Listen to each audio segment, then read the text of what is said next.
What's up, everybody? What's up?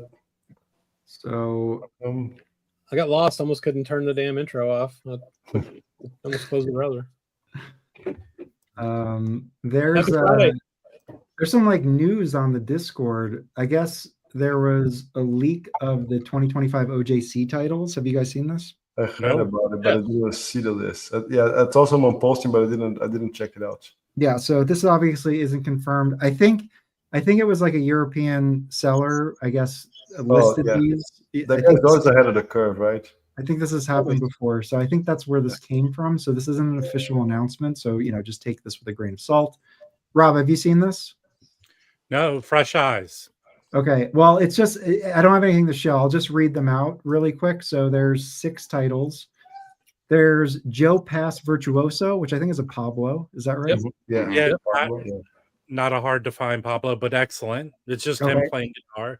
There's Thelonious Monk himself. That's greatness. Yes. Okay. It's Riverside, right? Yeah, Riverside, yeah. Yep. Is that a 10-inch or a 12-inch? Is it him sitting in a chair staring like this? There's no cover. Yeah. It's a black cover, yeah. Yeah, I just picked up an OJC. It's a great record. It's very good. Yeah. Now, the next one is surprising because it's Wes Montgomery, the incredible jazz guitar of. So the reason why this is surprising is that on the Hoffman forum, Steve Hoffman has reported that the tapes have been lost. They just don't know where the tapes are. So the source of this, I mean, hopefully they found the tapes. That would be great. Someone found it. Yeah, that's the quick answer. But like on the Hoffman, I was reading the Hoffman forums today, and people were just like, maybe they're using like a UK copy, or maybe they're doing like a needle drop or something. So we'll see. But supposedly that tape has been lost since 1976 when they reissued it as Vibrian. It's probably still lost then. Yeah. So we'll see. Again, this is not confirmed. I mean, this is just flatten that record for me. So can you get it to me, please? No, I'm never sending it back. It's too good. Okay, I'll review the truth. They just took it out of my iPod. Okay. Yeah, exactly. Well, you're very obsessed with that thing. 3 more. This one is one of my favorites. Miles Davis Walken. I feel like this is obvious pick. Was that the one with the stoplight on the cover? Right. Yes. Yeah. So is that the last one of all the in records? No, there's 2 more. No. I meant of stuff that's been reissued in between what Chad did and what OJC for Miles of his prestige titles, all the walk-in, steaming crap. No, there's that. Well, Nick Phillips just put out that box for Kraft, the 54 box, and that contains. It's not a proper like the artwork and the sequencing, but that material is part of like. There's a few sessions. I can't remember all the names of them now, but yeah. So there's still other stuff that they can do, including the musings of Miles. So that's him in a quartet. So it's just trumpet with a rhythm section. And then finally, they're doing Bill Evans' Interplay, and that's with Freddie Hubbard, right? A bunch of guys. Yeah, Freddie Hubbard. Yeah. And, some pretty good stuff in there. And then Wes Montgomery, if they found the tapes, I mean, that's great. Interplay's in this, so let's look. Of course. Yeah. Oh, geez, that's it's a bunch of people. Heavy box. It is. Here it is. You have to take half of them out to get one out. Yeah. So Interplay's here. Some of the latest. Yeah. Yeah, I really like that. Percy Heath, Jim Hall, Philly Joe Jones, and Freddie Hubbard. Yeah. Cool. Yeah. And then there's a twofer which I have over here somewhere. And I think they do more. It has extra stuff from Interplay. Yeah. They do Waltz for Debbie on Interplay, don't they? Or am I thinking of? Yeah, I believe so. I think they do a version of that. They do. I could be. No, I think I'm mixing that up with the Cannonball Adderley one. No, it's not on here. Yeah. Cool. Hey, Chris. We have new to the channel, Chris. Hey, guys. How's it nice going? to meet you. Evening. Sorry if I'm like a deer in headlights. It was unprepared, but got the invitation, so I said, heck, why not? Cool. Welcome. How's it? Have you picked up anything new this week, or anything new you want to show? I can grab something if after you guys start going. I'm not really ready for that, but I did pick up a couple of things. Cool. Yeah, I can Sounds definitely. good. Delphina. Hey, I Does just anybody came else- from the record store, but I Yeah. forgot to get a record that you guys were talking about earlier today. which one? The Henderson. Oh, Yeah. Love and Slugs. Yeah. so Well, I didn't even see it there. I don't even know if they got it. okay, so Dave. So I'm going to talk about two records. This one I got last week, but I had just opened and I haven't played. I had not had the chance to play it, which is Charles Tolliver, Music Inc. Oh yeah. Live at the Captain's Cabin. This record is like fire, dude. Fire. I was talking to Chris last night. John Hicks here on the piano. He's like, he rocks this thing even more than Charles Tolliver. Charles Tolliver is like, restrained compared to what John Hicks is doing here. It's a really nice session. It's on Reel to Reel. This is going to come out next Friday, Black Friday, on Record Store Day. It's a record that's a really fast-paced, mostly Charles Tolliver compositions. Almost everything here is Charles Tolliver except for 2 songs. It is well recorded for a club. It sounds very, very like raw and direct in your face, as if you're sitting there. Okay, intense. Highly recommend. And I wanted to show this one to make the bridge to this other guy here, which I have been listening to on my digital setup, which is Live at Slugs. Oh nice. Yeah. They sent me a review copy, but the full res wave files, the 192, not the not the actual record. The actual I just got today, so I haven't played that one yet. Mhm. But it's a really nice and thorough book. I like to tell people, take your time, read the book, learn more about Slugs, the players, the moment, what they were doing here. This came from Jack Jonette's personal collection. It was recently found. I'm not sure if it's out yet, but Ken interviewed Jack Jonette recently. I watched it last night, Felipe. Yeah. Yeah. So it is quite interesting, you have Joe Henderson, McCoy. Although the highlight is on them as the leaders here, this quartet here is just like, it's on fire. That's why I wanted to make the connection to this Charles Tolliver record, because they go side by side. The feeling is the same. It's feels like you're in the club, Oh, that's cool. What does the cover look like? There we go. They're It's like- playing very, very free. Very free. Yes. So I think it's songs like In and Out. It's like 26 minutes of In and Out. So there's like out of 4 sides, there's 5 songs. 3 songs are full sides, and on the side D you have 2 songs, The Believer and Isotope, which was the first release track as a teaser for the record. In and Out on side A, Joe Henderson's In and Out. And you have We'll Be Together Again, the more like ballad here on side B. And also, I think side C to me is the highlight, my favorite, Taking Off. The band's really on fire here. There's everybody solos, has a chance to solo and to really, really shine. But I think Jack Jonette, he steals the show here. It's such an intense display of drumming, keeping pace, but also like pushing the band forward. And not only that, Art Blakey kind of pushing the band. It's just different. He's faster but lighter, and it just brings such a degree of intensity to the record, to the session itself. So Felipe, in the interview, it was interesting because Jackie and had a relationship. McCoy Tyner called him to do the show. mhm. And he had worked a little bit. He worked with Joe Henderson, but he had never worked with Henry Grimes. He didn't. I don't know if he knew him, but they never worked. And they worked so well together in the show. Right? Yeah. How's the cover quality on that one? The actual jacket. It's very good. It's not glossy, so you can put your fingers on the black part. Yeah. It's not going to get marks. It's direct to board, of course. It's not a chip-on or anything, but it's really well done. There's no you can open, no no issues here, no synth splits, no anything. And I haven't played the analog yet, but the whole the digital masters were really good. It's Matthew Luton's work. Yep. Yeah. Done at the mastering lab, and have great liner notes here by starts with Don Watts. I have Zach Feldman, who also involved in the project, Nate Cheney, who also wrote the liner notes for the Sonny Rollins triple. Matthew Luton's gives his notes here on how he worked on the sound. McCoy Tyner's stage gives a word here. The Joe Henderson stage. Jack Jonette writes an essay. Jason Moran, Joshua Redman, Joe Lovano, Nashit Waits.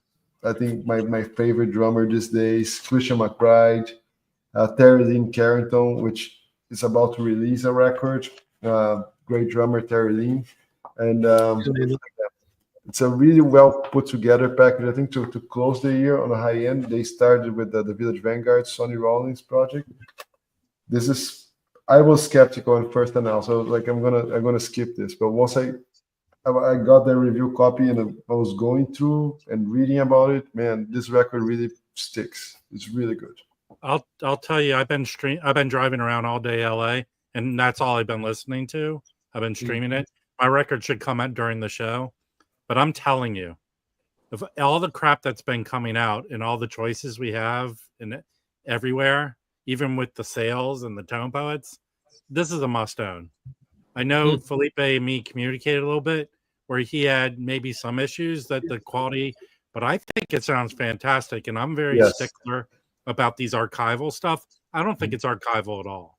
No. If you're going to be nitpicky, the one thing is it's Joe Henderson very forward, so you hear him very clear. Yes. But I think even during the solos, I think it's great. It's for Jack DeJohnette, who recorded that horrible Shirley Scott. No, the Bill Evans at Ronnie Scott, where it seemed like the recorder's right near his butt. Yeah, this is fantastic. It's really well balanced. Yes, it's a must own, especially if you want like such a raw, gritty performance. It is so good. It is so good. I can't speak highly of it. Yeah, I mean, you can picture the place. You listen to it, you can kind of picture the place. I will say this. It's funny. Jack DeJohnette. Those interviews are so short. But Jack DeJohnette said there was never a more appropriate named place called Slugs, because he told a story where the owner picked up a beer mug and smashed some dude over the head because there was always fighting going on in that place. Yeah. What's the name of the record again, Felipe, for people that are just joining? Forces of Nature. McCoy Tyner and Joe Henderson, release as of today. On Blue Note. It's one of the greatest Blue Note releases of the year in terms old music, not new artists. Yeah. Mikey, you slugged it out in Slugs before? Slugs was history. Before my time, way before your time. Yeah. The liner notes by Nate Chan are really good. He talks about Jack DeJohnette and DeJohnette's style, and basically, there are things in there that everybody attributes to Tony Williams. Just saying, that's the kind of stuff that was in the air. It's not necessarily, solely Tony Williams. It was the stuff that drummers were doing, but it's attributed to Tony Williams because, Tony Williams is also with Miles. So that's, you've got those quintet records and it's, that's a Tony Williams, those are Tony Williams licks. But, everybody was doing it, not everybody, but a number of people were playing like that. So here's a question that I think we can all answer. I'll just go first. What is Joe Henderson's most underrated, overlooked album as a leader or a sideman? I don't know if any of them really overlooked anymore with the popularity it has now, but I would say for me it would probably be like Mirror on MPS. Yep. And then all the Verve CDs he put out. I wish they would have been a box of that'd be a huge fucking box, but A box of the vinyl box of the Joe Henderson Verve CDs would be amazing. It had to be like 10 LPs though, probably, right? To be kind of nuts. But anyway, that's my answer. How about everybody else? Underappreciated, overlooked Joe Henderson records. We talk about this ever so often when I find a copy of that Joe Amberkeen Ancient Times. Yeah. Yes. Which, if you find that record, get it because he's on there and it's awesome. But there's Mike will probably know more than I. But all these records where he's a kind of secret sideman. But that's one of them. That's the one I know. You know. Yeah. Yeah, I would say Mirror Mirror too. That's the one with Chick Corea, Ron Carter, and Billy Higgins on drums, right? Like 1979 or 1980. I love that record. Yeah, it just got a reissue, right? Like 3 or 4 years ago. Yeah. Felipe, What do you think, you've been Mike? going pretty Some deep tones? with- I was just gonna say, Felipe, you've been going pretty deep with Joe Henderson. What do you think? I would say it's kind of underrated because I think he was always considered like a great player. I think some things are kind of buried there that we should check with more attention. Is that the Red Record stuff in Italy, and I think more later in his career, the Red Records and the Verve. I agree with Chris. I think the Verve stuff. I like his when he plays those standards. The big band idea is so well put together. The record is so cool. Yeah, it is. All those CDs. I'd say this one, and I'm going to tell you why. Because of this player, maybe not Joe Henderson being overlooked or underrated, but this trumpet player, Mike Lawrence. He looks way out of place. He looks like the dude from The Office. The sexiest man alive. What's wrong with the dude from The Office? He almost looks like Jazz Bomb Mike. You know, This musicians have a hard time making slays a on living. this record. This Mike Lawrence character, who didn't appear on much. Yeah. That dude right there threw the hell down on this record. That's a good one. All right. Yeah, you know, you're talking about the Verve stuff. One of my favorite releases out of the Verve stuff is the Miles Davis record. Gosh, I can't remember the name of the title right now, but it's with Dave Holland and John. I think it's John Schofield. Yeah. That is so freaking good. And it's, you know, it's guys that, you know, I guess they didn't get to perform with Miles that much, or record with him, but that's an amazing recording. This one? I don't know that one. Yeah, that is so freaking good. It's like the 90s or something, 80s. Yeah, that's 92. Yeah, I mean, the guys at Penguin agree. Cool. Yeah, well, Penguin. I mean, Who reviewed it for All Music there? Who's the All Music reviewer? Let's see. Is it Mike's favorite critic? It's Scott, you know. No, it Here's isn't Mike. favorite. Hey, what's up, Mazzy? What does he say? It is. Is it him? Yes. Oh, But it's actually, yeah. Don't read. He says Joe Henderson's follow-up to this hugely successful Lush Life disc is another concept album, this time involving 10 songs associated with Miles Davis. Henderson revived such forgotten songs as Tio, Swing Spring, Sidecar, fresh interpretations of Miles Ahead, Miles No Blues. He should be congratulated for not taking the easy way out and sticking to simpler material. So take that for what it's worth. I do agree. The one thing that is really cool about that he touched on there is the kind of, I don't know, rarity of some of the tunes he picked. You know, it wasn't like just Miles' greatest hits. You know what I mean? All those CDs are excellent. All the Joe Henderson stuff on Verve. Verve just put out so many great CDs in the 90s. and they did a lot of expanded sets too. I don't think they did Joe Henderson, but they did didn't they do some of slip cases, or was that not them? Probably. Yeah. I have a Bobby Hutchison around that period. That's very good. Yeah. On Verve. So who's going to get this new title that Felipe showed us? Which one? I would have got it tonight if I would have seen it. Mine comes tonight. What was it? What was it? Mazzy does the Beatles. It's a crazy record. We lost Felipe to show us it again. What's the title of it? I don't even remember. Hold on. Forces of Nature. Forces of Nature. It's Is Joe it Henderson. double and McCoy Tyner. Yeah. Yeah, there we go. Show it again. Got it, Chris. Oh, the McCoy. That's a Zev thing, right? Yeah. No, it's not that thing. Well, Zev kind of executive produced. I it. love that gatefold picture. That's awesome. Yeah.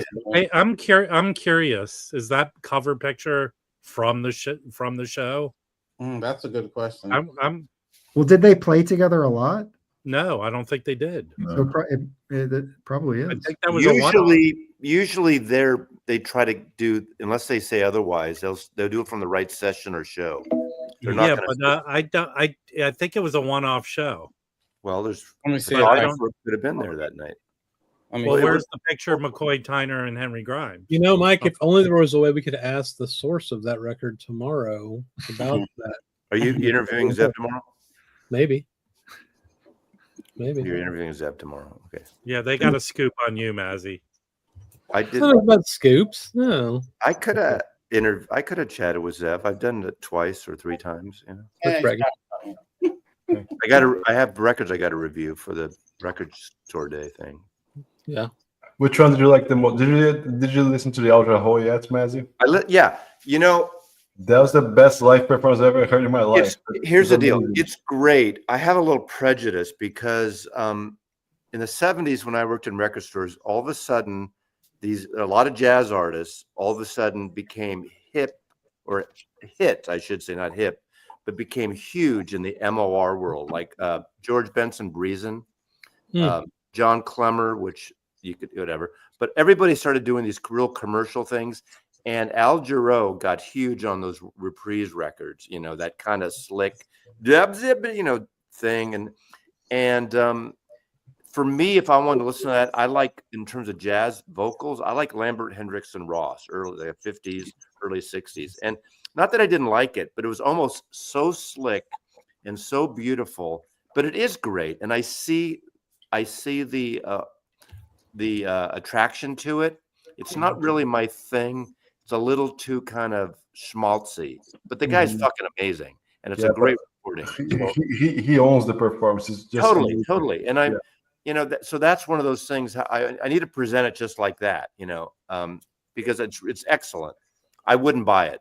I'll put it that way. Well, based on that review, Mazzy, you shouldn't expect to get records next year. No, but the Bill Evans, I love. The Sun Ra, I love. The what else is there? The guitar player. What's her name? Remner. Emily Remler, yeah. Oh my God, that was that. I didn't know a lot about her, and that's 3 records. That was pretty great. That's one you're going for, Chris, right? I got it right here. Yeah. If you like, it's shit. basically her channeling Wes Montgomery, sort of. Yeah. Again, I'm going to be the only one here standing in line at 4 a.m. I like when young Jewish women channel Les Montgomery. Hey, Wes Montgomery. Dave, I'm not going to stand in line at 4 a.m. I have none of those records, but I'll get what I want. I think. Yeah. You'll be able Things to have get them changed all. over here because of what You'll be able to Dylan get them just all. did.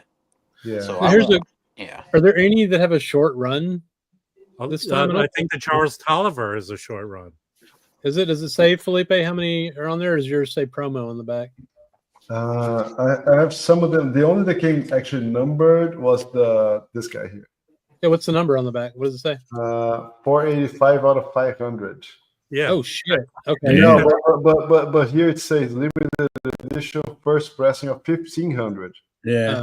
You can Okay, that's read weird. Wait, hang on. Let me make it big. This is excellent. I love the man. Oh. So PR. Okay.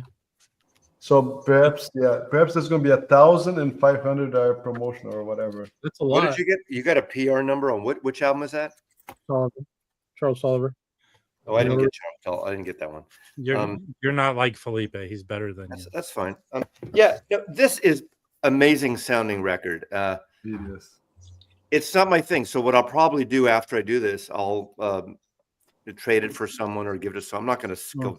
I don't sell my record. Can we quote you on that? This is so good. I don't sell promos. Believe me. But if there's someone in the vinyl community jazz world, if any of you guys really want this, after that, not just to get a free record, if you really like, him and you want this and you'll play it, I would Do another record giveaway. What year is that from? 76. Okay, that's Yeah, good. I think it was just he was about to to explode. And apparently Zev worked promoting him for the label when it was not Concord. I forgot what label it was. Wasn't he on Columbia? Was he on Well, Columbia? he was on Reprise in the Yeah. 70s. Yeah. Did you get the BB King Mazzy? Yeah. The BB King is great. It is good. With a jazz band.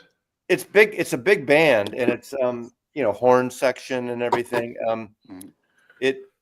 Again, this is one that sounds amazing, and I'll probably pass it forward too because for me is all the records I have. How often will I pull it out and just to have it? And I have the jail Cooks County Jail, BB King, and I got some stuff when I worked for ABC because BB King was put out stuff on ABC.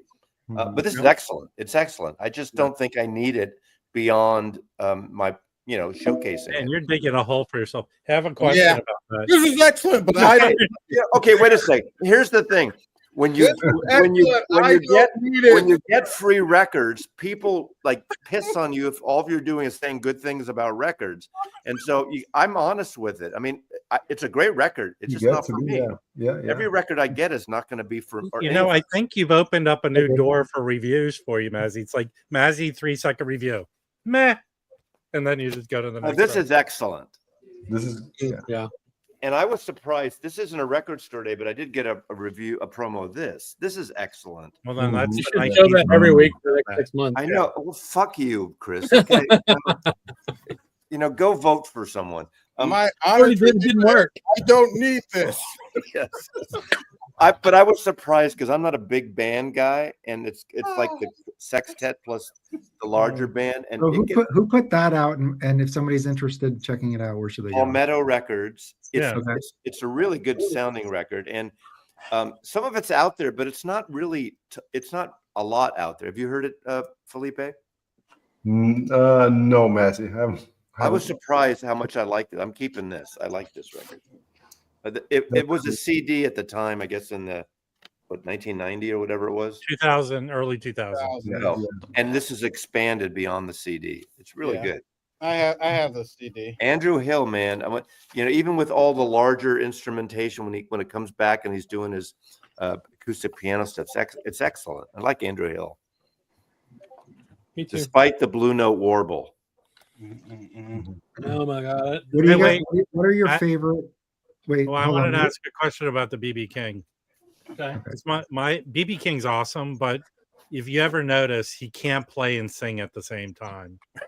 Right? Do you notice that on the record? My favorite King of the blues guys is Albert King, and how can you not answer a direct question? You just showed. You're right. He can't sing and he rarely sings and plays at the same time. Yeah. But I tell you, the Bluesville copy of Albert King Livewire Blues Power, that's essential. Get that. Yeah, that's amazing. It's so good. It's kind of he's playing the Fillmore during that psychedelic era, and he's doing this blue thing. Audience, I mean, these are young hippies or whatever in San Francisco.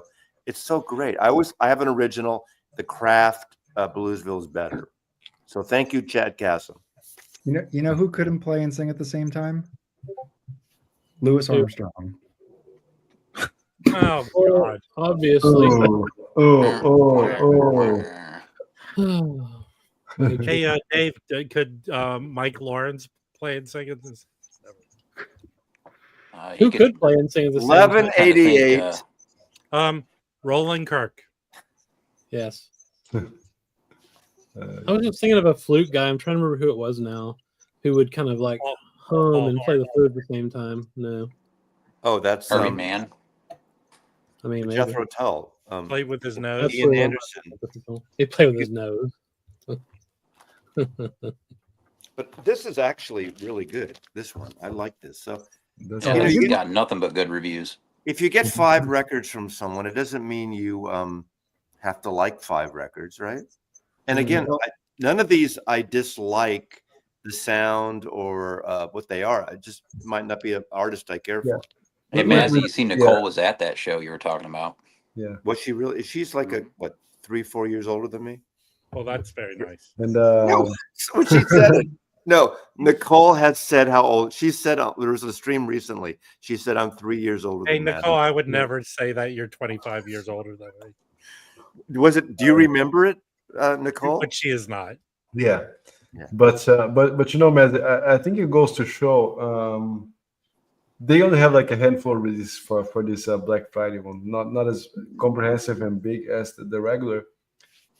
It's like it's diverse, it's well done. There's a little bit of everyone.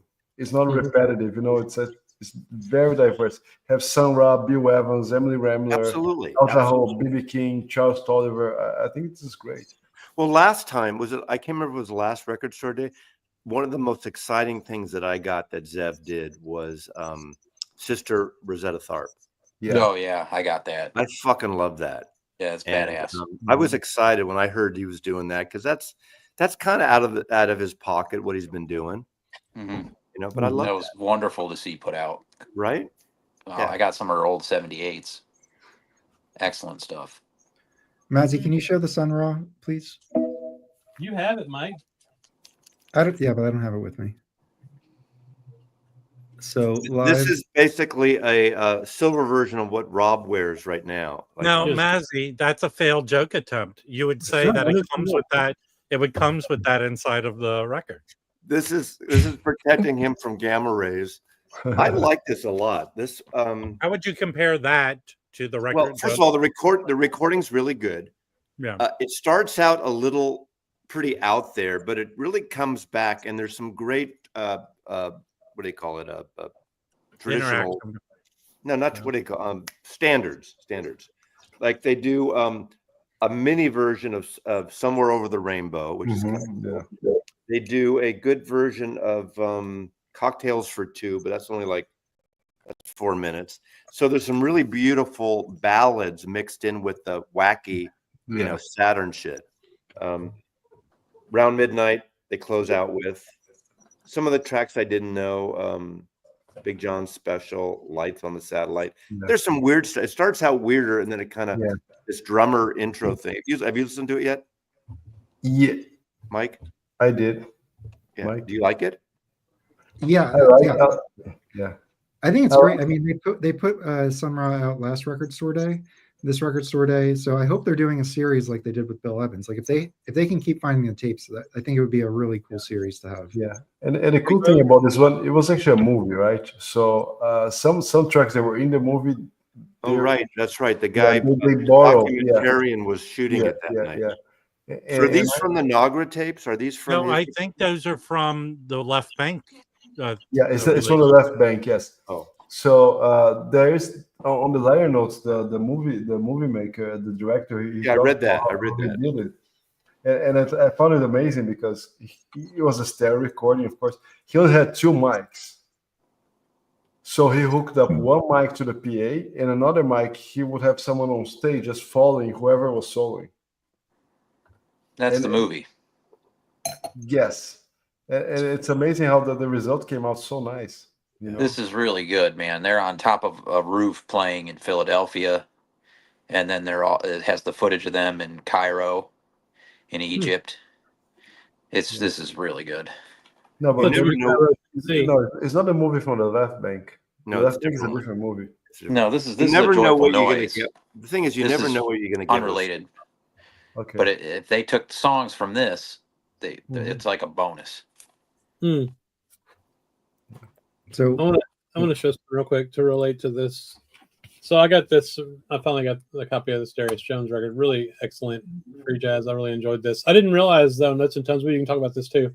This is like the 7th record in like this series. That's, we've been doing that's for like part 10 years. 7. Yeah, I think that the week it came out, we kind of briefly talked about it. That's part 7. It's really cool. You want to talk about the show? where did you play? The show was fabulous. It was 2 parts, and the first part was this vocal. It was basically a vocal group, and they had a vibe player. Now this is part of that record. Is part of the series, but Darius Jones doesn't play on it. Oh, interesting. And you know, first when they came out, and I have the record, and my wife was with me, and she says, "Where's the guy?" and they were so freaking phenomenal that she really got into it. It's I don't even want to. I can't even really describe it. I don't want to say it's sort of gospel influence. It's a lot of influences with that group, but it was really good. And then the second half, Darius Jones comes out with the Fluxit Vancouver group, and that recording is not part of the series, the Manish Boy series.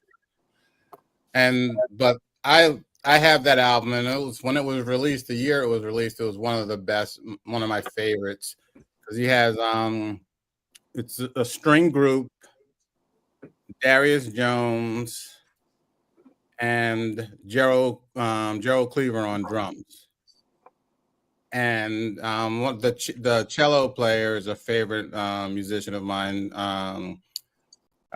Peggy Lee. Oh yeah. Oh yeah.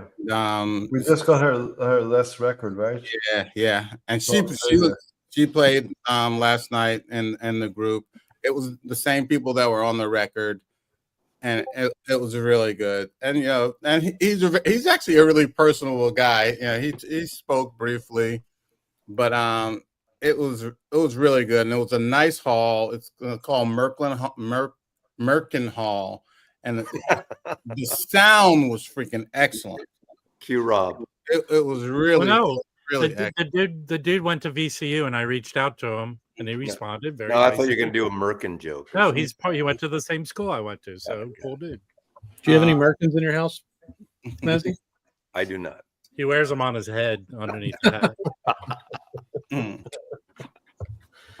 the thing with him also, Joel Ross's latest album, New Blues, he said he I guess Darius Jones was one of his instructors at the New School, and it basically said you need to investigate the blues, and sort of that was sort of an inspiration for Joel Ross to do to record his latest. Mike, release. Peggy Lee, did she have a record that had a white cover with a house, maybe a house on it? Yeah, that's the only one that's on vinyl. Is that Let's Love? Let's Love. What's Paul the name McCartney she did a McCartney song that he produced of hers way back in the 80s or something. Felipe, what's the name of that record? I have that record. I forgot about it. Okay. Yeah, I need to get that record. I forgot. I have it. And she ships it herself. When I ordered, she said, "Man, I'm touring now. I'm sorry, it's gonna take a while, but I'll ship it to you." Mazzy thinks you're talking about Peggy Lee, the old singer. I know. That was Teddy's favorite record that year. Yeah, it's an excellent album. That's not it. Yeah. No, it's a white cover. Yeah, I know which one that is. It's there, this right one, there. Echo Painting. Echo Painting. Yeah, that's it. It's pretty out there in a sense. Mm-hmm. I never heard that one. Mm-hmm. Is it still available on our site? Oh, probably, yeah. Yeah. Buy vinyl, $20 Canadian. Yeah, it's dirty cheap. I mean, yeah. Free. Oh, but that would be that's probably like $60 shipping. $16. Is that for $60 shipping? I mean, her latest one just came out, right, Mike? We bought copies. Me, myself, and me, yourself, and Joe Marino. We just got that one. Came from Australia. The record is amazing. It says it's $14.25 USD and then $8.55 for shipping USD. Not bad. That's really good. Great. Really good deal. It's $230. I dropped a link in the chat if anybody wants to. Thank you very much. I'm probably going to get that here quickly. Yeah. I'm not sure if it's like free. I'd say it's more like an avant-garde kind of thing. That they upload, It really caught Teddy's attention that year. He couldn't put anything over the top of it. And she's so many groups, Yeah. What happened? What else is she? Is she a side person at all, or she just does her own music? She in a lot of different things. She has like the Peggy Lee band that just Yeah. but So this is not the same Peggy Lee as the classic. Yeah, Mazzy, keep No. up. Refresh your No. browser. no. Oh, No, this is a modern cellist. I'm sorry. I think of Peggy Lee. You know, It's funny. if you're part of SAG, you can't have the same name as another actor. I thought with Yeah, musicians. yeah. So I'm gonna drop a link here on the chat, Chris. I found out about her after listening to this record here. It's going there. Old Country, New Country. Okay. We saw Paul Williamson. She plays side here. It's beautiful, beautiful recording. So you think the old school Peggy Lee has peggylee.bandcamp.com instead of peggylee1.bandcamp? Yeah. Sorry. You know, there's two Stephen McQueens. There's And like I the think old- she's been dead for like 30 years. There's the new African American director Steve McQueen, and there's the old dead. I Yeah. don't think he's African American. Yeah. Can we do? Can thought we it do? was Can we do? You mean a the minute Steve of McQueen things who I could directs use, now? Mazzy? No. Oh, I thought he was British. I don't know why. Well, you can be African American He's and actually British. at the directing same the time. If it's not Scotch, it's Lion- cramp. How can you be African American and Okay, I'm British? sorry. He's a black. I'm sorry. Yeah. Okay. Oh, all right, Mazzy. Oh, black. What is Yeah, that? It was mean? nice yeah. knowing you. Black Mazzy. Englishman. Black Englishman. English. The hard B. Oh, Hard B. Okay, so I'm gonna post another link for Yeah, the Mazzy's turning red. What are they? Hey, Do they Hey, call it British? no, hold on. British I African? think we can fix this. Mazzy, send your free records to Mike. He's an Messenger. African Brit. Okay. yeah. Okay. I'm gonna send. Okay. I'm gonna send. After this. I'm gonna send Mike this African American jazz singer record. There you go. Oh man. You want this, Mike? Seriously, after? Oh gosh. Yeah, sure. Why I'll not? send, Yeah. I'll send it to you. Okay. I put it in your pile. Good dinner record. It's a very nice record. No, it's pretty good. It's pretty good. Oh, So her latest record as a side is on a record called Open Thread by Peggy Lee, Julian Wilson, Theo Carbo, Dylan van der Schiff. This record was released in Australia. It's available on Bandcamp.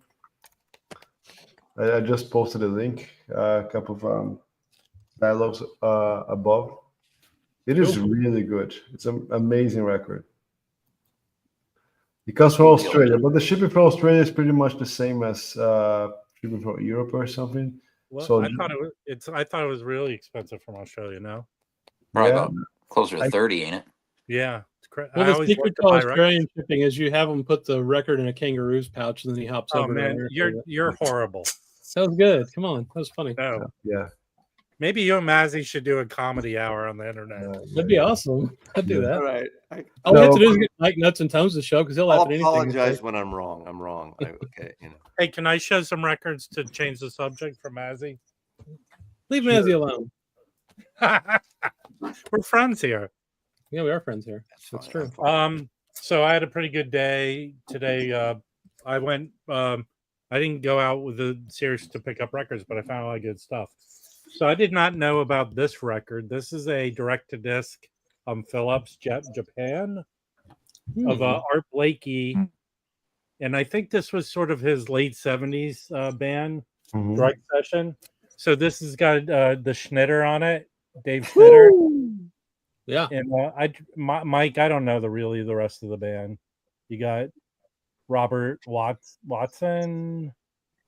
I don't know a lot of these guys, but they do.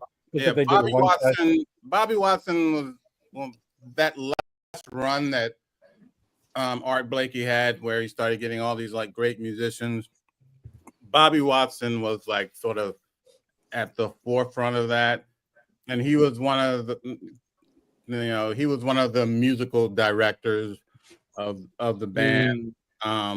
Like prior to like Winton and all those guys coming in, it was Bobby Watson. So who's the trumpet player on there? I can't read it. Yeah, it's hard to read. The trumpet player is Valerie Pomaravu. Yeah. And then there's James Williams and Dennis Irwin. This so one side is Night in Tunisia, then they do Moanin' and Blues March. That's pretty cool. So I haven't listened to these because I just picked them up, but I think Oh, I said Phillips label, Mike, nice. was that Abby Lincoln on Phillips? This Phillips Japan that I I sent you. I want to say yes, but I Okay. know. So I'm sure this sounds excellent. I'm sure this Yeah. sounds very good. Oh yeah, Phillips Japan is killer label. I mean, if you Okay. can find any Bobby Watson recordings, they're freaking excellent. Actually, it says Robert Watson. I was confused. There is a store that had a bunch of Bobby Watson, Mhm. but I never listened, so I didn't pick any of them up. So, I don't have this one, the Human Rights Ensemble, this Whisper of Dharma. I didn't know about this one. I have the other one, which is a reissue of their first record, which was handmade or something, and that thing's expensive, but the Heirs to Freedom one is affordable. So Yeah, that's so- fantastic. Makita yeah. Carroll's on that. yeah, Oliver Lake.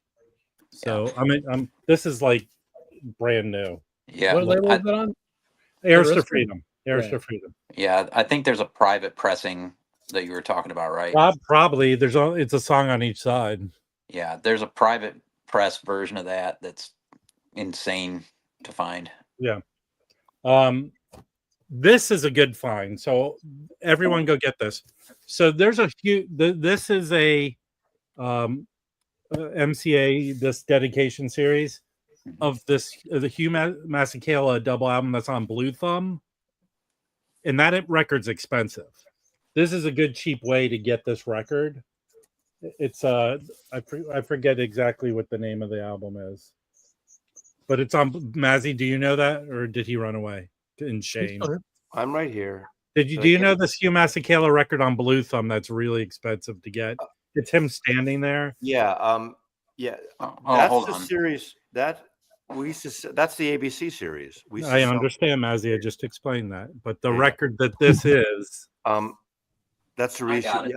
I know it. I don't remember it, but but yeah, Dave's pulling it because that record is like $50, $60 to $100. This is a cheap. This record isn't even that cheap. I think this is like, and yeah, this. So it's that record. Hum is Where the Music Is, and that's a very sought after record of his.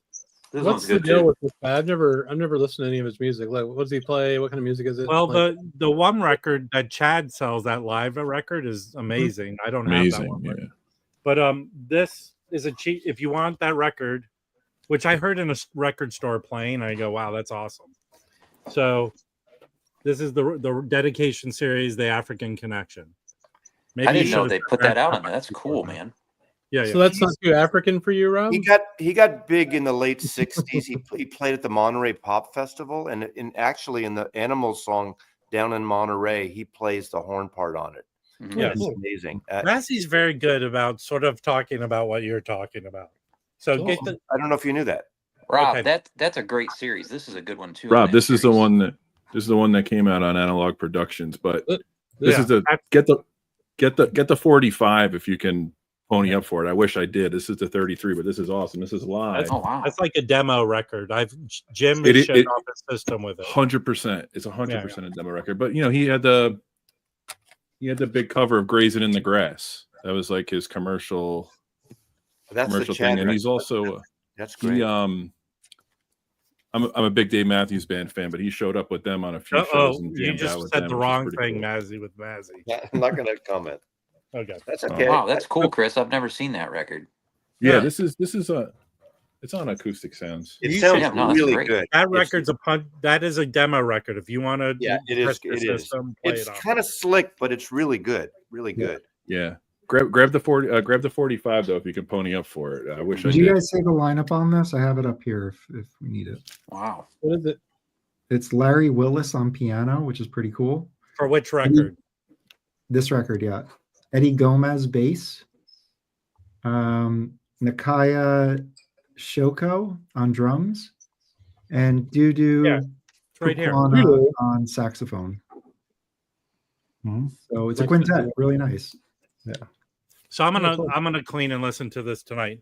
So Mike, Jazz Bum Mike, I turned him Mhm. on to this record from this company, the For Duke record, Oh which yeah. is an amazing sounding audiophile record. This is from the same company. I didn't even know about this record it's a Joe Farrell record called Someday. Mhm. And this is actually pretty sought after. It only came out in Japan. There's the lineup. It's Joe Farrell, George Gables, John Depp, Tony Dumas. And this is, I haven't listened, all these I just picked up. So very looking forward to this. But it's digital, but if it sounds as good as that Ford Duke record, it's pretty amazing. So that the Miller and Kressel sound, they put out that same one. I don't think they did a lot of records. Now, Hang on. I was going to interrupt real quick, just for a second.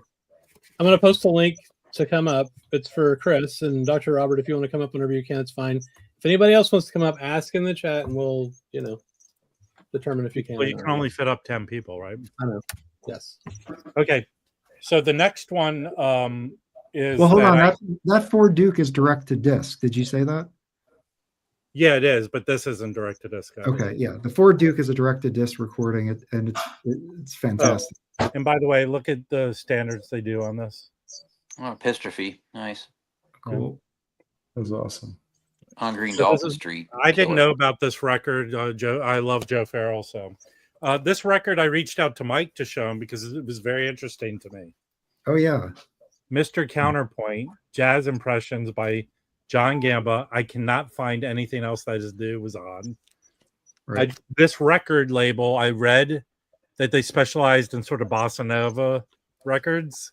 They didn't put out a lot, but the reason I picked this up is Paul Motion's playing drums on this. Huh.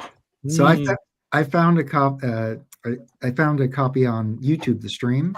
Yeah, It's a really good trio record, and the soloing is excellent. I mean, it's just fantastic. It sounds like a really good record. So I mean, it's look pretty at cool. here in the liner notes. It says the rhythm section is composed of Don Cinderella, which Yeah. I've never heard anyone named Cinderella.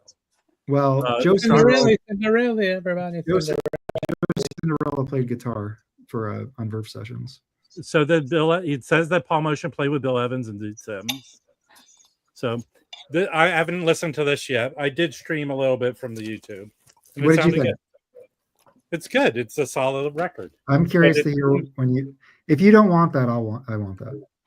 All right. I don't think it's horribly expensive to pick up a copy on Discogs, right? It's not that cheap. Okay. Next, You shouldn't have said that, Mike. Should have told me it was $5. There's two pressings of it. One of them is cheap, and then what's the label on it? Can I see the label? The blue label is green more. one. Yeah, I think the blue label is more expensive, Give me a second. which I could just be totally arbitrary because there's so few of those. I just tossed all the records around. So All right, don't worry about it. here. This is the label. It's No, the actual label. there's only two pressings of this. One's Yeah.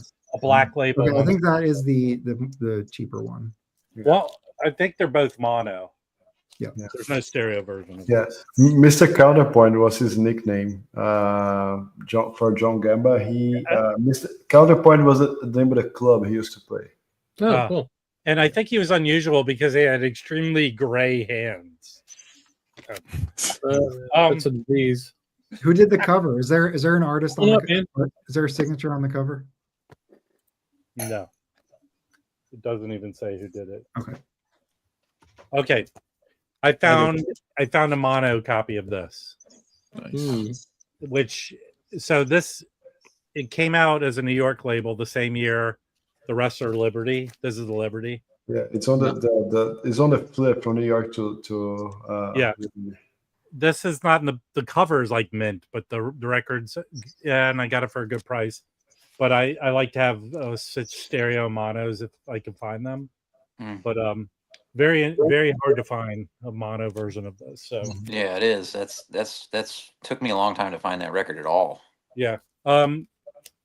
For some stupid reason, Jim gave me this record, and I traded him for a birria ball. Those balls you can make birria with. So this is a Liberty pressing.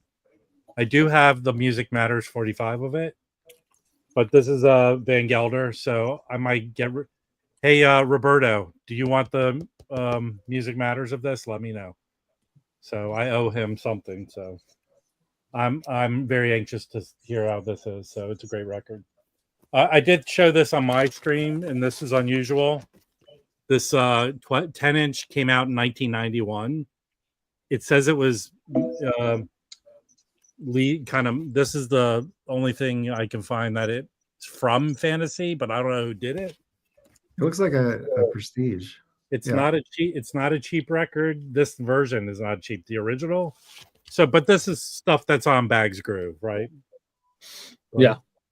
It's still in the shrink. It's minty, so it's kind of cool. Tear the shrink off. I hate shrink. I'm not taking the shrink off because I might not keep this. Okay, calm down. Does I it make found it this. worth I found this today. Oh wow, nice. I have. This is probably an upgrade. I'm going to get rid of my other one. That's kind of an original. So it was Cool. nice to find this. This is in really nice condition. So Who's on that with her? I haven't seen that. I haven't listened to that one yet. So, and this is a gatefold. So it's her. There's Charlie Hayden right there. It's a lot of people. Who's echoing me? Chris, I Balls. think you have YouTube open still. I mean, it's a large group of people here. You're gonna have to pull up the Discogs. Chris, do you have your YouTube open? No, Balls. it's still echoing. Chris, man, Hang is on. it echo? My Hello. my YouTube is closed, man. It's not me. I think it's better now. Yeah. Okay. Yes. We're good. All right. Here's the find of the find. I saw someone else show this. I forget who did. This Butch Morris record. It's a great record. Yeah. This is not an easy record to find. So it's Gretchen Moncourt, Charles Eubanks, Wilbur Morris, Bobby Battles, and Steve McCall. This was on the wall at Amoeba, so I said, and it's minty, I tell you. Yeah, there was dead stock at a few years back of that. And they're all in really nice shape. Yeah, this is looks like it's never been played. Yeah, it was a kind of made its rounds in the VC. I mean, it's not horribly expensive. It was on the wall for $50, so That's a good price for it. It Yeah, can it go is for a little good. more. yeah. So I'm anxious to listen to this. It's a Moncourt record. Basically, it's a Moncourt record. Moncourt's on it. That's why I got it. Yeah. Hey, is Jazzy Jeff here? Is Jazzy Jeff in the peanut gallery anywhere? Jazzy Jeff sent me some VCLT, and I want to thank him. He's always very nice to send me some stuff, so I want to thank him. Also, this is I have records for Mike. They're dollar records, but I have both the Warner Brothers Chico Hamiltons. Oh, nice. So I'm going to send these to you, Mike, if you want to pay attention to what I'm saying. They might not be in the best shape, but they're great, so they're coming to you. Is that one Gongs East or whatever? Yeah, the reason these are kick-ass is they're basically Eric Dolphy records. Yeah, those are great. Yeah, Eric Dolphy are on both of these. I have them. Do they have a year, Rob? Hmm? Do they have a year? Yeah, they're 50s. 57 or something. Okay. Mhm. They're on the Warner Brothers, that gray label. Mm-hmm. That's Peggy Lee Mazzy. And then but if you love Eric Dolphy, get these records. They're Yeah. basically Eric Dolphy. Yeah, Yeah, I've been looking for that before. Gongs East record for years. I just If I holding find out to another find it in a copy, I'll thrift let store you or know. something, you know? Basically, the best name of a movie ever. I found the soundtrack. So, and then Beaver. does anyone know this record? No. That's like, It's it looks it's like on you. Fantasy, It's but that's the like, Stellar Jazz Quintet plays as these guys. looks like a recite- beatnik record. Is it a red Yeah. vinyl? Is it red? No, I know that mostly it's red, but this is the black Is vinyl. that fantasy? Huh. Oh, cool. There Pretty you go. clean. How come their foreheads are so big? Rob, How do you have a many records poetry do you have section now, Rob? in your collection? Huh? Do you have a poetry section in your collection? This will be the first, and then I'm gonna, guys. In 2 weeks, I'm doing a poetry vinyl auction. Mm. Actually, You know, Mike, that Jack Kerouac record is really expensive. it is. I put. Oh, I yeah, the put- one on Dot because it got pulled. I put poetry near my soundtracks, like everything from Jack Kerouac to the Steve Allen Jack Kerouac to even word jazz. You know, Ken Nordine, that kind of stuff. Hey, Mike, that Dot record you're talking about, that Yeah. was for a while was the #1 record on Thurston Moore's want list. Okay. And he was talking with Mats Gustafsson on a dig about it, and one had come up for sale for $10,000. Damn. And he was thinking about pulling the trigger on it. Holy smokes. Hey, wait, Delphina, you want the poetry record? 10 grand? Dude, if I pay 10 grand for a record, pull a trigger and shoot me in the fucking head. Chris has Hey, two. It's one of those Chris, records could that doesn't you pay $10 exist. for a poetry record, please? There once was a Rob from Nantucket. There Hey, once Chris, If you pay me was some $10, I'll take the We have record. multiple Chris's on screen, so sorry. Yeah, There Everything once was is some nothing. from San Welcome. Francisco. What's up, We have Chris? three Chris's. On the screen. Chris. How's it going, man? Me? Yes, Yep. you. Yeah. Oh, good, man. Real Got any good. more reel-to-reels? Yeah, I do actually. I picked up a couple more reel-to-reels and a few more records, and Nice. did some big upgrades in my system. Oh, Great. nice. That's awesome. You want Are to you show going anything? to the DC Audio Fest? Mm. Has that happened I already? did. It was actually really good. Okay. Some great rooms, some really great rooms. Did you bring anything with you? To like demo. Yeah. Yeah, I did. I brought a couple of records with me. Would you ever been bring hitting up tape with Decibel? you? Oh, sorry. Say again. You been hitting up Decibel music?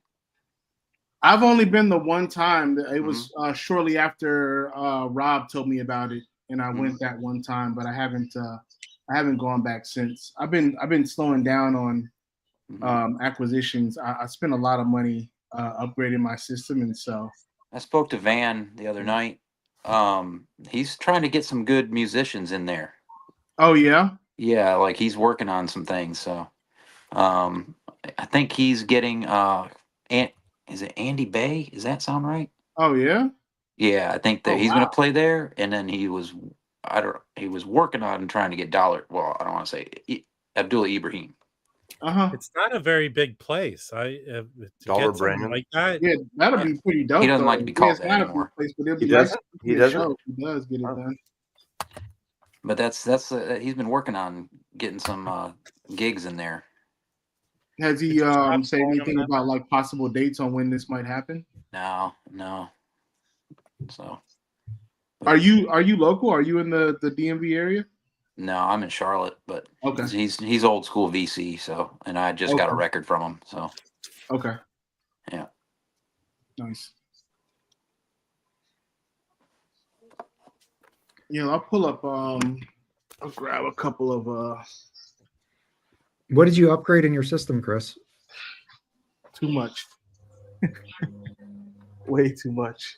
Probably the biggest upgrade are my speakers. I traded in my QLNs. I had a pair of QLN Prestige 5s, and now I've got a pair of Wilson Audio Sashas. Woo!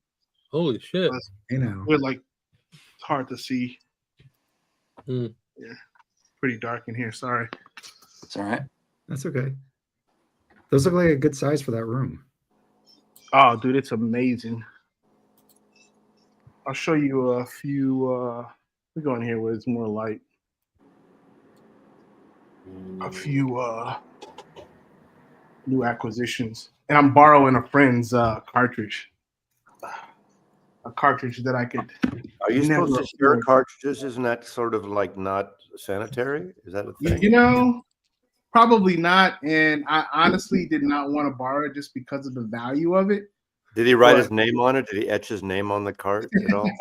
Nah, not quite. But this was probably the once in a lifetime opportunity to hear a cartridge of this magnitude, and so I'm playing around with that. But Crushing it. That's awesome. so That made me Oh, interested. yeah. Oh, nice. Yeah, those are great. Oh, these I are have- really, really, really good. They are good. They are good. Yeah. So Back got to Zev. those, and I don't know. I'm sure that you all are probably familiar with AudioQuest. Did a number of Yeah. releases. This is really good. Mirror I've never seen Puzzle. that. Okay. Yeah, you Yeah, gotta check this out. You can stream it too, but it's really Is that good. from the 90s? I think so. Yes, 94. Okay. Yeah, that's a really good one. And this album right here, I was literally just listening to some music, and you know how some on I don't know if you use Tidal, but you have like little suggestions at the bottom, and this thing popped up. And prior to this, I would say that maybe Black Saint might have been my favorite Billy Harper album, but I stumbled on this, and this is a freaking masterpiece, man. Yeah. I don't know if you all know about this. No. This They is reissued it last year. Oh yeah. Or wait, Notes and Tones. Did that only come out on CD, and then they came out on vinyl last year? I'm not sure. I'm not sure. But I'm the pretty sure this is a reissue. reissue. This is not new. It says 2022 Steeplechase. Yeah, that's the reissue. So, but this is incredible. I'll have to get that. Yeah, that's cool. Yeah, the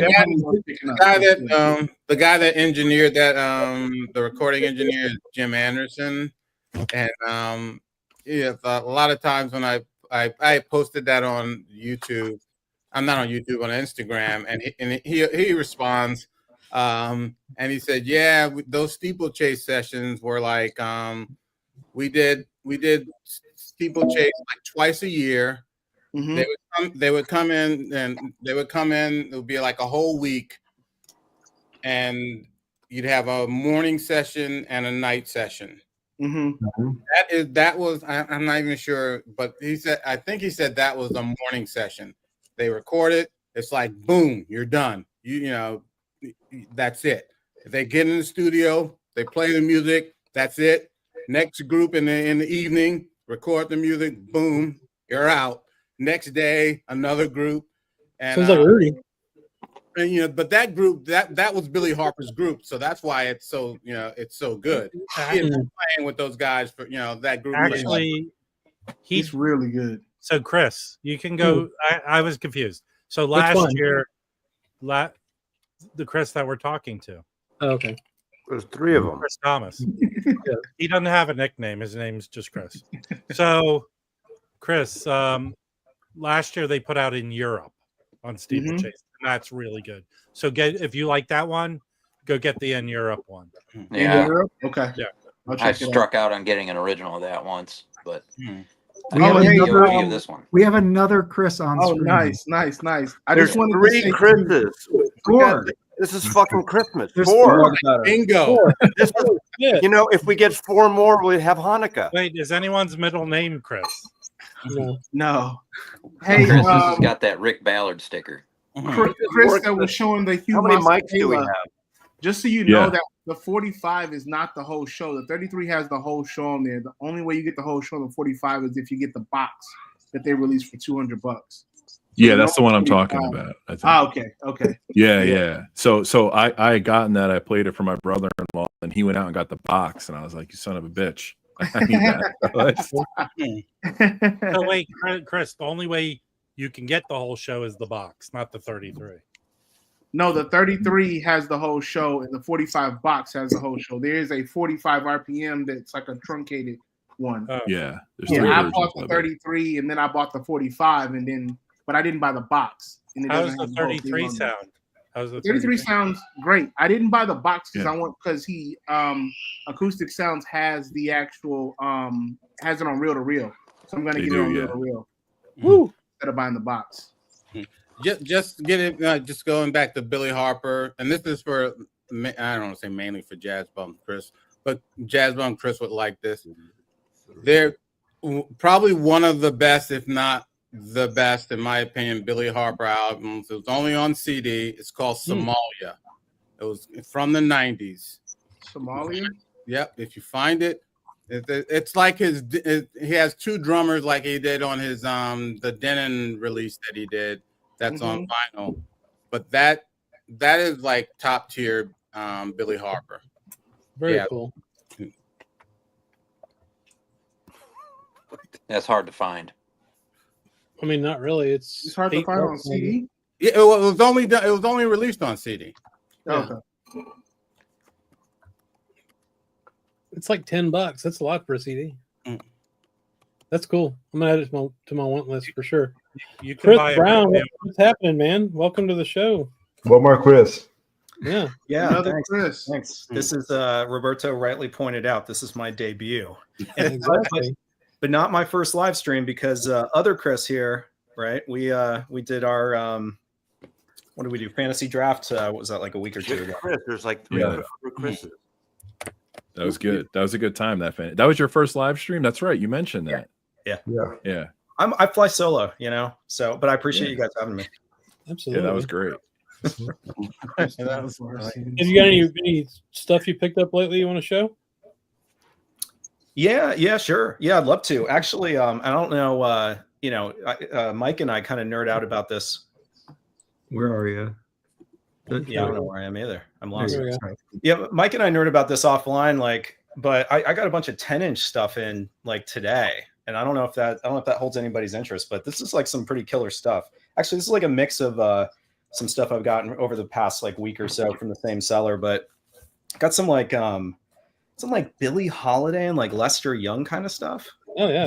Wow. Yeah, so check this out. Is it Verve? So Decca. Billie Holiday's Commodore record. So I think this was put out on 78 first, multiple 78 box set, but this is a 10-inch on Commodore, even though it looks like an LP, right? I thought it was. Yeah. So yeah, haven't even spun that yet, but the same seller is based in they're in Vegas, and they do that game where they go to all the storage, the storage lockers, and they just pulling stuff out all the time, and they message me on almost a daily basis with more stuff that they're trying to find out. Great one. Yeah, this one is killer. David Stone Martin, cover on this. I don't actually even know yet who's playing backing on some of these. This one says it has Flip Phillips, Oscar Peterson, Ray Brown. So I think there's some decent decent backing groups on some of these. Heck yeah. That's amazing. Here, I won't belabor the point. So this is another one that I just got in, Lester Young. Very nice. Yeah. And the crazy thing too is this one's on Clef, right? You can see the sticker, but some of these other ones, it's not Norgren, it's not Clef, it's Mercury. It's the earliest one, So yeah. Which is pretty cool. When he first started, was recording those gigs, he got Mercury to release, to distribute the records for him, and then slowly he got Clef, he got Norgram. Okay. And then he said, you know what, I'm just gonna have one single label. That's when he started Verve. No kidding. I didn't know that. I didn't know that he licensed that. That's actually really interesting.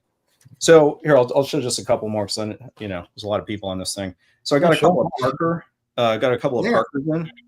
Oh, so I don't know, because I've seen the 78. I have the 78 box set of this, and it's with a completely different cover. So I don't know if there's multiple Charlie Parker with strings, but anyway. Yes, there's two 10-inches. Okay. So funnily enough, I just have the cover for the other one, at least in terms of 10-inch, but I do have the 78 RPM box set, which obviously gets barely any plays.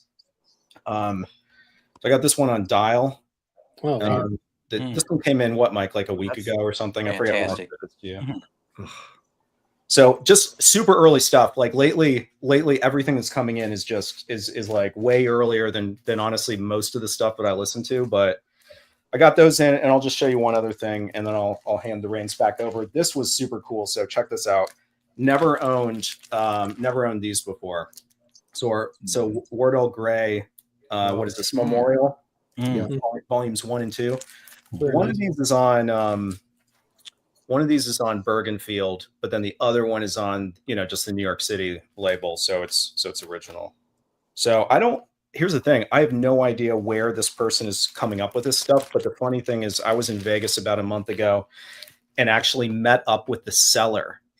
How crazy is that? I was on the airplane and I'd landed and I messaged them and I just said kind of comically, hey, I'm in your city. And then they reached out to me. They're like, what hotel are you staying at? And I was like, whoa. Because I don't like the confrontation. That's why it's taken me so long to be on this. And anyway, we met up in the lobby of the El Cortez in old Vegas or whatever. And it was Fremont Street. Yeah, on Fremont Street. It was a bizarre experience. The guy who was selling it to me, it was a guy and his girlfriend or wife or something.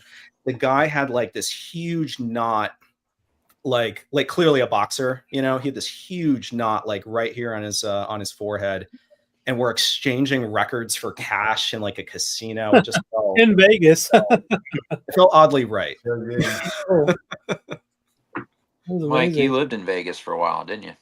For 3 years after graduate school. And it was, I mean, it's an interesting place. When I lived out there, the cost of living was incredible. So that was really nice. But you are in the middle of a desert. So that's the mix there. But yeah. Hey, Rob, what do you think those Charlie Parker records sound like? All right. This is a good. I have a good segue. I'm with so Chris I on the Charlie I Parker. also have some old 10-inch records that came in. Why did your name say Chris, Mike? That's hilarious. So this came in. This is a Mercury 10-inch Lester Young. Nice. This is cool. Nat Cole. Nice pork Yes. pie. Yeah. So get this. So first it was recorded in 46 in Hollywood, California radio recorders. Released originally on 78 and 50, and then the 10-inch came out the year after. It's a trio, Lester Young. The piano player is noted as a guy, and that's an alias of Nat King Cole. Nat Cole, yeah. And then drums, Buddy Rich, and it's on the Mercury as well. And Chris, I'd actually like to know, these Mercuries, I have a number of these 10-inches, and they're all really thin and light. And when Norman Granz switches over to clef, those clefs are like bricks, like they're super heavy. So I think he like had more control over maybe that thing, and maybe he liked that more. But yes, I mean, Clef was his own company. Mercury was not. Mercury just right. So, and this came in. I mean, this is VG Plus. I got it for a steal. This was $16. And yeah. So anyway, so the thing is, Nat King Cole also played on other Norgran stuff.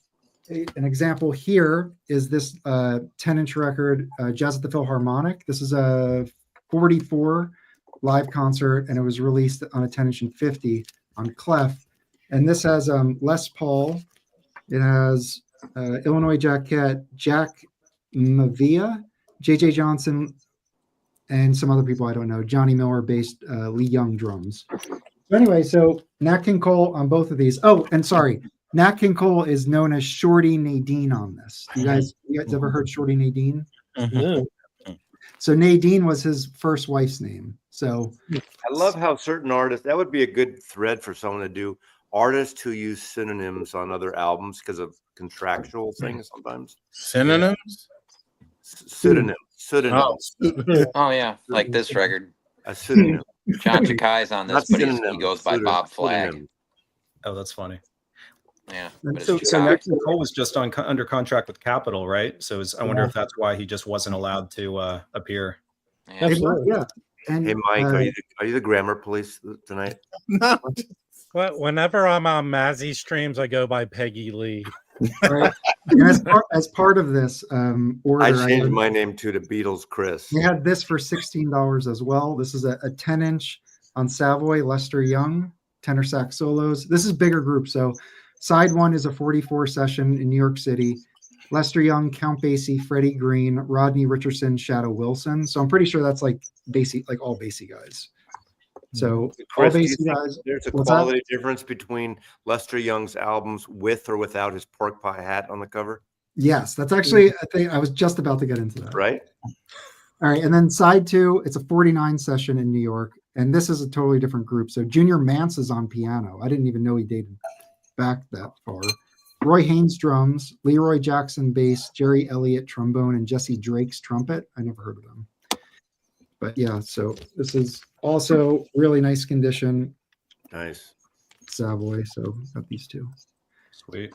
Anybody else have 10 inches to show? Do you have a little section or a flip bin or an area? I mean, that's not that kind of You stream. keep all your right? 10 inches together, probably.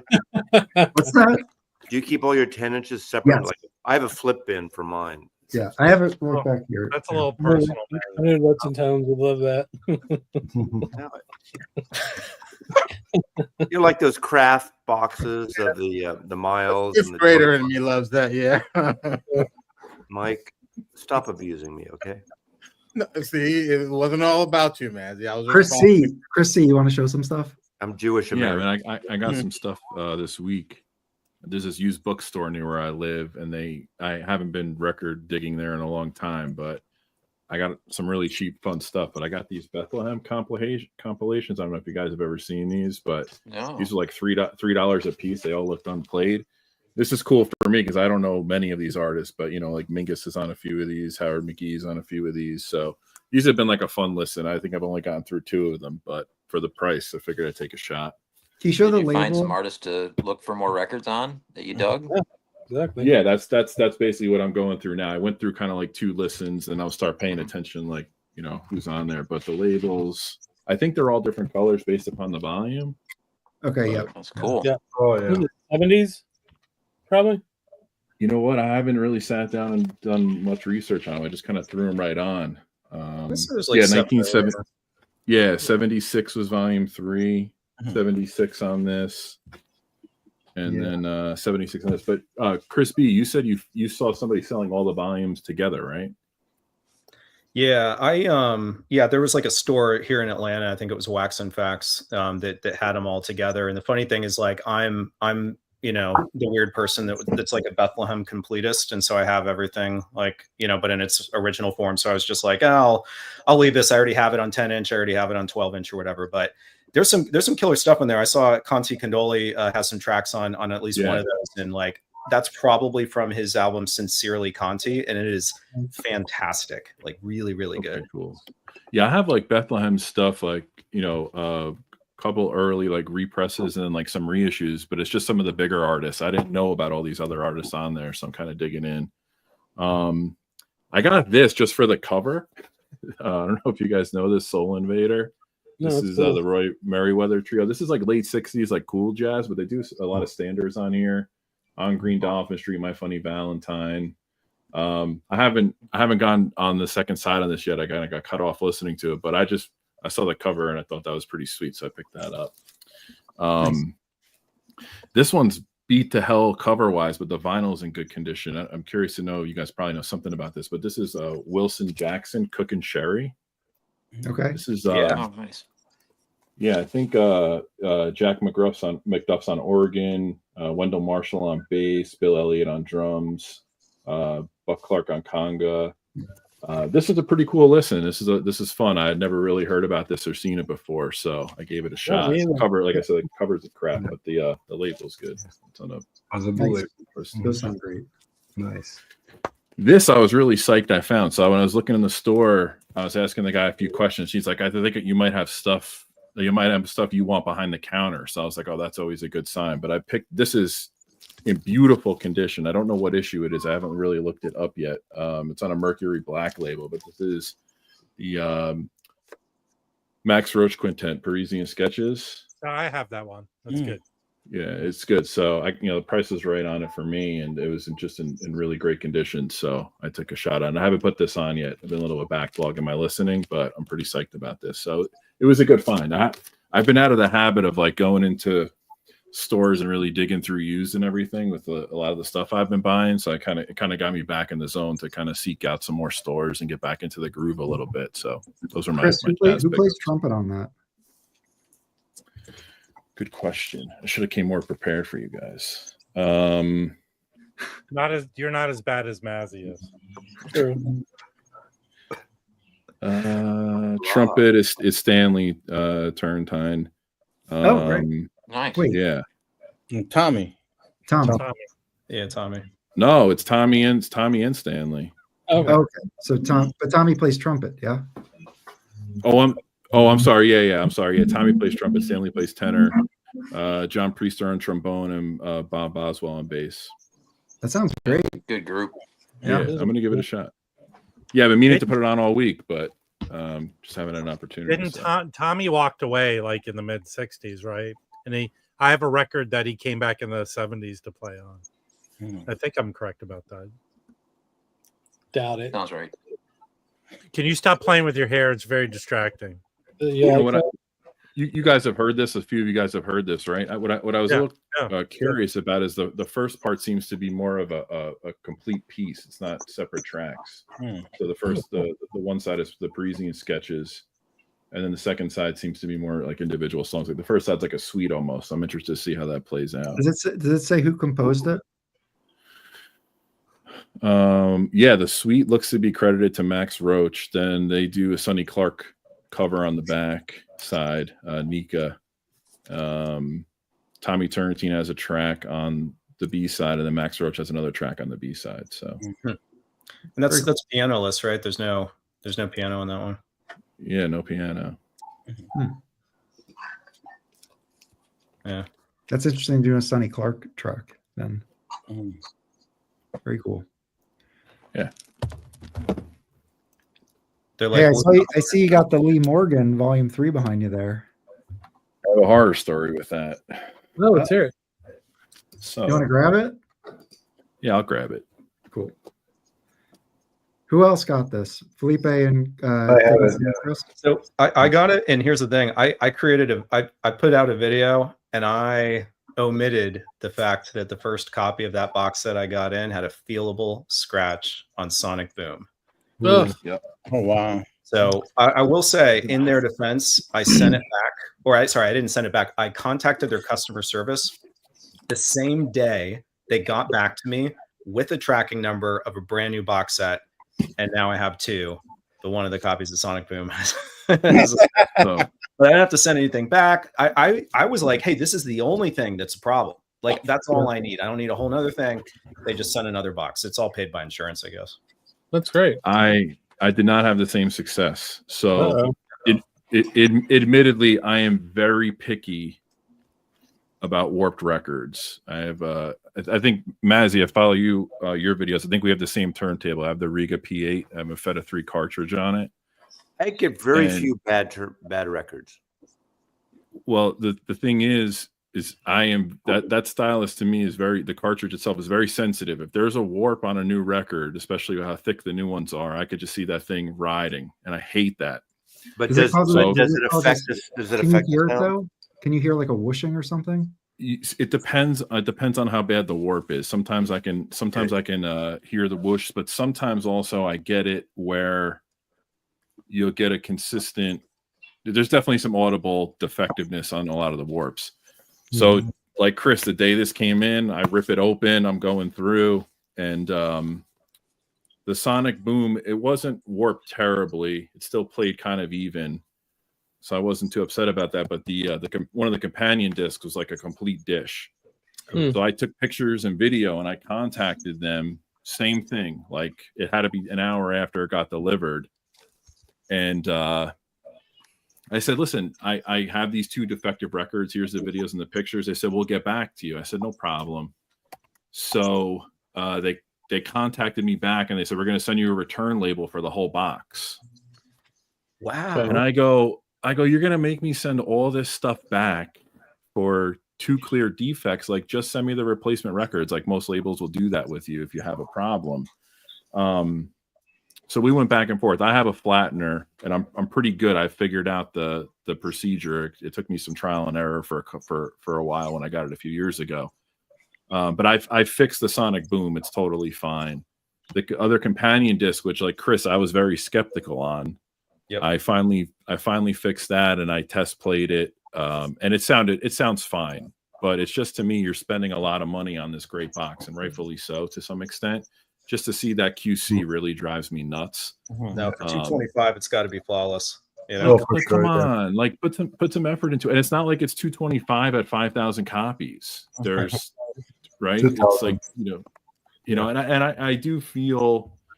I'm not complaining. I'm very grateful to have it. I love Lee Morgan, and I love the review series, but I was a little turned off by it because it's a big investment, Well, everyone named Chris is apparently cursed to get more new records, because I sure as hell am. You had an issue with it too, or just in general? I fucking hate it. Well, last year, for some reason, or over the last couple of years, I got so much warped shit. It was like a meme around here. Like, hey, I got a new record. Check it out. It's a taco. So I'll tell you another Because of quick how hot it story. is in Texas. No, I don't think Texas so. heat? Texas heat? No. I've been with VMP a long time, and it's starting to. I've gone over this in other discussions. It's starting to really wear thin. I went 17 straight months returning a warped record back to them or getting a replacement. Whoa. I actually emailed somebody in their C-suite and I said, I just want to make sure like you guys don't have me flagged for a maniac, because Right. I mean, I send the picture, I send the video, and So they like don't we even do, think, you're a maniac. Yeah, well, yeah. So they take. didn't have you flagged until you emailed them. Well, now I don't care, because now I'm just swapping out for credits, because nothing they put out or barely anything they put out is worth my time. But there is a transition for me post the spike during COVID, where I thought the QC in general on new releases was just I think like late 22 and early 23 it was like just returning. I mean, not getting replacements almost every month. For sure. Well, that's one of the things I liked about VMP for a while is like every other month I was getting a free extra copy that I could just flip after I flattened it. Right, that's what I would do too. When I joined Vinyl Me Please, it's when they put out that Lee Morgan quintet record or whatever it was. Yeah, and it took 5 copies for me to get a perfect one. I can't mention that English band from Northern England, but the box set that just came out today. All the records are perfect, flat, quiet, not a tick. I haven't seen a box set that perfect, surprisingly enough. I won't mention the Ingroove showed his, and there was issues with a couple of discs. But he said he looked at it. He didn't listen to it. Mine were perfect. I did a little shootout with the Target blue vinyl today, and that was warped. I don't buy blue vinyl. I mean, I don't, but I mean, I had an issue. I had an issue with the Vinyl Me Please Impulse box. I think I might have told Chris B this. I got it. Just one, same thing as the Blue Note. Just one record was warped. So I contact them and I say, hey, I think it was the Mingus piano one was warped. And they said, no problem. We'll send you a replacement. I get a shipping notification next day for a whole second Impulse box. Woo! Sealed. Nice. So I did right by somebody close to me. But cool. when you talk about all these problems they're having, you just sent me out a $300 box for a $40 replacement. Like, no wonder why you're in trouble. Yeah, I'm gifting the extra review set because I know somebody that has the LT series Sonic Boom, and then now he gets the rest of it, and we can both ignore that 10-inch because it's awful. Yeah, that sounds terrible. The 10-inch is awful. It is. It's not listenable. Like it's just not enjoyable whatsoever, and I feel really bad. I think Seth Feldman had something to do with like actually putting that out. It's not his fault; he didn't record it. It's just that it's a bad archival recording. Yeah, are any of you guys from New York or familiar with like New York when like Bleecker Bob's used to be open? They used to have like a whole bootleg section as a kid, and I'd go in there like, oh, this Dylan from 66 or 65, I can't wait to get it. And you come home and it's like an audience recording. Yeah. That's kind of how the 10-inch sounds. Wow, it was a little disappointing. That was the first thing I put on. I was like, I have the first 2 review boxes, but I didn't get this one because I have Sonic Boom on reel to reel. So there was some guy up here very skeptical about the box when it was announced. Yeah. I mean, I was skeptical. He was ridiculed, treated like some charlatan or a crazy person. Well, there's reasons for that, you know. I was pretty skeptical because I don't think it's a lot of musical content for the price tag. Chris, do you have any of the other boxes? I don't have the first one, the Gone Fishing. You do have the second one. The second one. I do have the second one. The second one I consider a masterpiece of a box. The second one was the best of all of them. It's the best one. Yeah. So how much is this new one? $225. The older ones were $200 when they came out. For $25 more, you can get the entire Doors Jim Morrison box. Hey, adjusting for inflation, the price went down. So $200 in 2018. Roberto, I didn't poop the society. I poo-pooed it. Okay. But you don't Yeah, Chris. you don't get any Blue Note rolling papers with this one, I don't think. You know? Well, I think Well- to everything and nothing's comment, the best part about the second box set was the baseball cards. I've been looking on eBay for somebody just selling those cards separate because I want a second Yeah. set. You know, the Oh, the I didn't. baseball I card. honestly, I pulled out the 2 records, and that's all I don't Yeah, even know. Well, there's If you're 3 not a records. completist and you want to get rid of those baseball cards, Hey. let me know. Hey, if you can anyone have them. has I'll any, give them to you. Yeah. if I anyone wanna has print a set of them the up. serial killer Yeah. trader cards, I'll trade you those. The who? The serial killer trading cards. Don't you remember those? No. No, I don't. I'll take Yeah, a Ted if you can Bundy have the for trading our cards, I'll Blakey. send them Now, to you. hold on. I have a question about the box here. So Yeah. Okay. there's a single that is Sweet Honeybee. This Yep. is different than the Duke Pearson one, or is Lee Morgan on that one? It's Is it? it's a Duke Pearson song, but this is actually from Charisma. So he played it, because Duke Pearson would have been the producer of that album anyway. So Hmm. Lee Morgan plays Sweet Honeybee on Charisma. Okay, Mm. cool. Chris, did you have an original 45 of that? I know you collect Blue Note 45. Did you have that before? Is it highly sought after? Like, what's the history on it? Not particularly. Maybe now it is, but it's not particularly. I have I have a ton of those singles, but this is not one of them that I had. When I was collecting those, I prioritized like the era that was just the solid blue label, and I was like the blue and the white. People weren't really valuing the Liberty stuff, and so I kind of extended that to the singles, and so I never really collected them. Yeah. And now I want it, obviously. Hey, but- to both Chris's, what do you think of the tribute album? Did you listen Both. to it? There's like 500 of us here. It's it's phenomenal. It's one of the best Very things good. on vinyl that I own in my entire collection. Boom. The Right. tribute album. Yes. Yep. I was Oh, taken aback. To hey, Chris in Atlanta. Oh. So what are the shops you're hitting up down there these days? Gosh. So, what's funny is that as much as I buy, okay, let me answer the question. How about that? So, I go to Wax and Facts all the time. I don't know if you're familiar with Wax and Yeah, Facts. I'm from Charlotte, so I've been down in Atlanta quite a bit. It's your dusty shop, right? That they don't have a wall. Like there's nothing there that costs more than $20, but you can, you'll flip through stuff. Like I found a copy of what was it? What's the I found a copy of Royal Flush and I paid $25 for it. And it's original. Oh, sweet. Wow. And they just had it in the bins. They had like a Rashid Ali recently. But it's not the shop that you go to find trophies typically. It's just and they sell everything. You'll like pull out a cover and it's covered in mold. I've been in there a few times. Yeah, I prefer I don't even know what like a authentic vinyl crate digging experience is anymore these days. But like it's not Criminal. Like you go to Criminal for new releases, but I like I like Criminal's weird because you have to like take stuff to the counter to look at it. That's right. Yeah, everything's not everything, but like anything that costs more than $15 is sealed, and you have to take to the counter to like even check the condition. And by the way, here it's one thing if they actually get it right because they have little cards that tell you if it's a first pressing or whatever. But guess what? They don't. So you can't even count on what they write on the little card underneath the sealed thing. You have to like go up and be like, unseal this. Okay, you're wrong. Put it back. Like. It's so stupid. That would drive me completely insane. I would never go there. What about Wuxtree? That's in the burbs, right? Well, there's Athens Wuxtree and then there's Decatur Wuxtree. I still go there from time to time. They've been getting in like a lot of Italian label stuff like Red and like Soul Node and stuff like that. So they've been getting some Italian collections. Otherwise, Mojo is really good, which is also in the burbs. But Atlanta's not.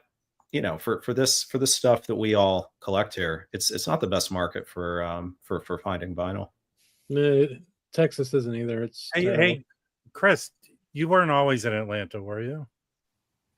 I'm Indiana to New England to Nashville to Atlanta to Austin to Atlanta. So, but since you've been doing YouTube, you've always been in Atlanta. Yeah, that's right. Yeah. Okay.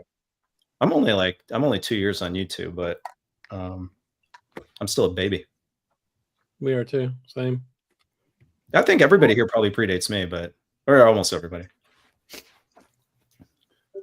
Mazzy predates everyone. Well, since you're on screen for the first time, you do actually have to kiss Mazzy's ring. No, I'm 20. of 2017 or 2018. 2017. Then my second video was a year later. Yeah, we know the story. You've heard about 75 times. Well, for $5, you can have suggestions. Rob gets no respect here. Yeah, exactly. Who left? Who do we lose? Mike, I'm San Franciscan American. Is it Dave? Oh, we lost Dave. Yeah, we lost Dave. Dave Dave always just- Irish goodbyes. Dave just Mike, got a killer. What? I want to show something that's completely uncharacteristic. If you're Ooh. ready for it. Let's do it. Go you for it. show Electric Boogaloo. I've already shown it. Does anybody know what this is? Yeah, it's the soundtrack to the movie, right? Yeah. So do you know what they did with the vinyl? No. No. So I'm going to have to take it out of this. Wow. It's one of those. Surely somebody is aware of this company that does it. I forget the name of the company. Is that the oh? That's the Oh, movie company, right? There's liquid inside. There's liquid Mondo or inside. no? And it's That's How thick is it? How thick What's is that? the vinyl? How thick Oh is the God, vinyl? this is probably 400 grams. It's ridiculous. It's like 3 records glued together. How does it sound? Wasn't the Flaming Lips who put blood in their record once? Yeah, that's right. There's like one with urine. There's one with this is representing bath water, and Christ. in the movie, it's a little bit dirtier than that. But I bought this. This is like terrible. I bought this speculatively, like so I knew that like it was going to be a big thing, and I was like, oh, like I'm just going to buy it and then see what they go for. What do they go Seriously? for? What I've do they never go done something like that. I only buy stuff that I'm actually going to enjoy. But this one, I was like, oh, that's just weird enough. I bet somebody's going to want it. So you bought it to speculate, but now you like it. And you What's haven't the even tried it what yet. did they make of those? It did resurrect the career of that singer. It did, yeah. That's right. That's right. Chris, is it limited? Oh yeah. What's the number on it? Oh, you mean like, is it number 2? I don't. Or even not know. even, but just how many like were pressed of it? I don't recall, and I don't even know if. Here's the problem: is that the Unknown quantity. the young people that watch this movie, they don't have the money to buy this one off me for the money that I want to charge them. What's the name of the soundtrack? What's that? What's the name of the soundtrack? Saltburn. Did anybody else out there buy Saltburn? This weird No, Saltburn? I don't know, but that movie was so popular; it was bigger than. I love that movie. It's creepy as hell, but I love that movie. Yeah, it's yeah. My network here in Atlanta, my friend group is big fans of it. It's the creepiest thing, and because it turns in a whole direction you don't expect. Yeah. I won't wreck it, but and the end is kind of Mazzy, you're famous for giving everything away. Stop. Rob. You Santa Monican American, okay? You just chill out, okay? Go roller skate on Venice Beach, okay? On the beach? That'd be crazy. Yes. He would get. I In hope the he gets sand? sand in your wheels. Do you understand? There's more to do here than just roller skating. Rob made me drop him off a block from his house so I wouldn't notice where he lived. I'll just quickly show this. I haven't listened to it yet. It just came in today, but this is the Sam Records Mal Waldron. Ah, I listened to it. 1970 Mal Waldron, Jean-Francois Cattori plays bass, and then Christina Vader drums. Limited to 3,000, which I think is plenty. Is it out in the U.S. yet? I think it's just like hitting shops, I guess. But this is I think the first time it was on vinyl. So Fred from Sam Records like gets a designer to do everything. Mm-hmm. It has an inner gatefold of him there. That's cool. Yeah. And there's the back of it. It's really, package is really nice. It Just doesn't like come a- with a. It doesn't come with like a No. photo or something like that. No, it I'm doesn't come assuming with the the extra gatefold is a design. substitute. No. Felipe, can I you tell enjoy us when your they do impressions stuff. of it? Sound-wise, quality is impeccable. I like the music. It's like at a time it sounds like a traditional trio setting, very like contained, but then they really stretch. They don't go like crazy anything, but there's a stretching moment there, and he's punching the keys really well. It's best like Mal Waldron 70s style. And what year was that? Is that like when he started with ECM, or like what's that? What's the time? yeah. 1970 concert. Okay. Yeah. It The is great a thing pretty cool about record. the great thing about Sam and every company should do this, is they put sound clips of the album on the website.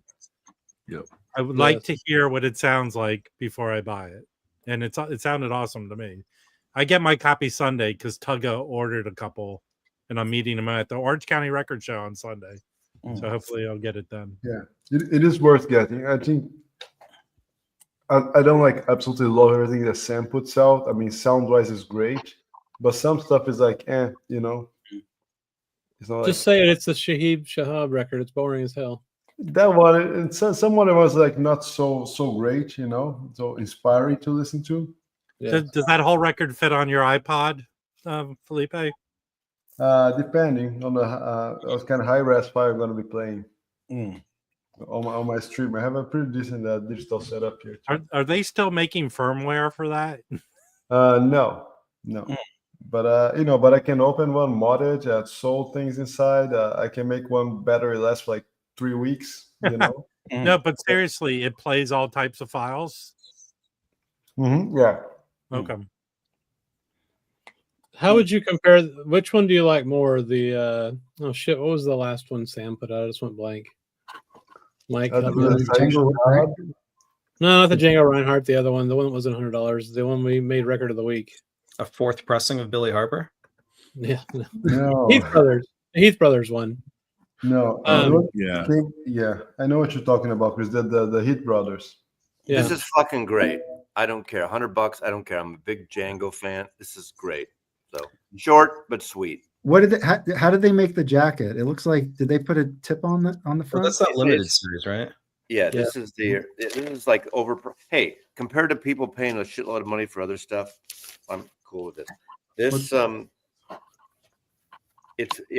it's tipped onto a black back. Ooh. You know, it's Now, is that the style of the time? this Or never that was came he out. was replicating? I don't think this You were really alive came- back then, right? I was. Django and I cut off. I burned my hand in a fire. No, it's a stupid joke, Bazzy. Don't take it too far. This is the number the original did have a Okay. background. So I wonder why that was the choice. Well, there's a choice. The number is on the white insert. So that's the Artisan series. Yes.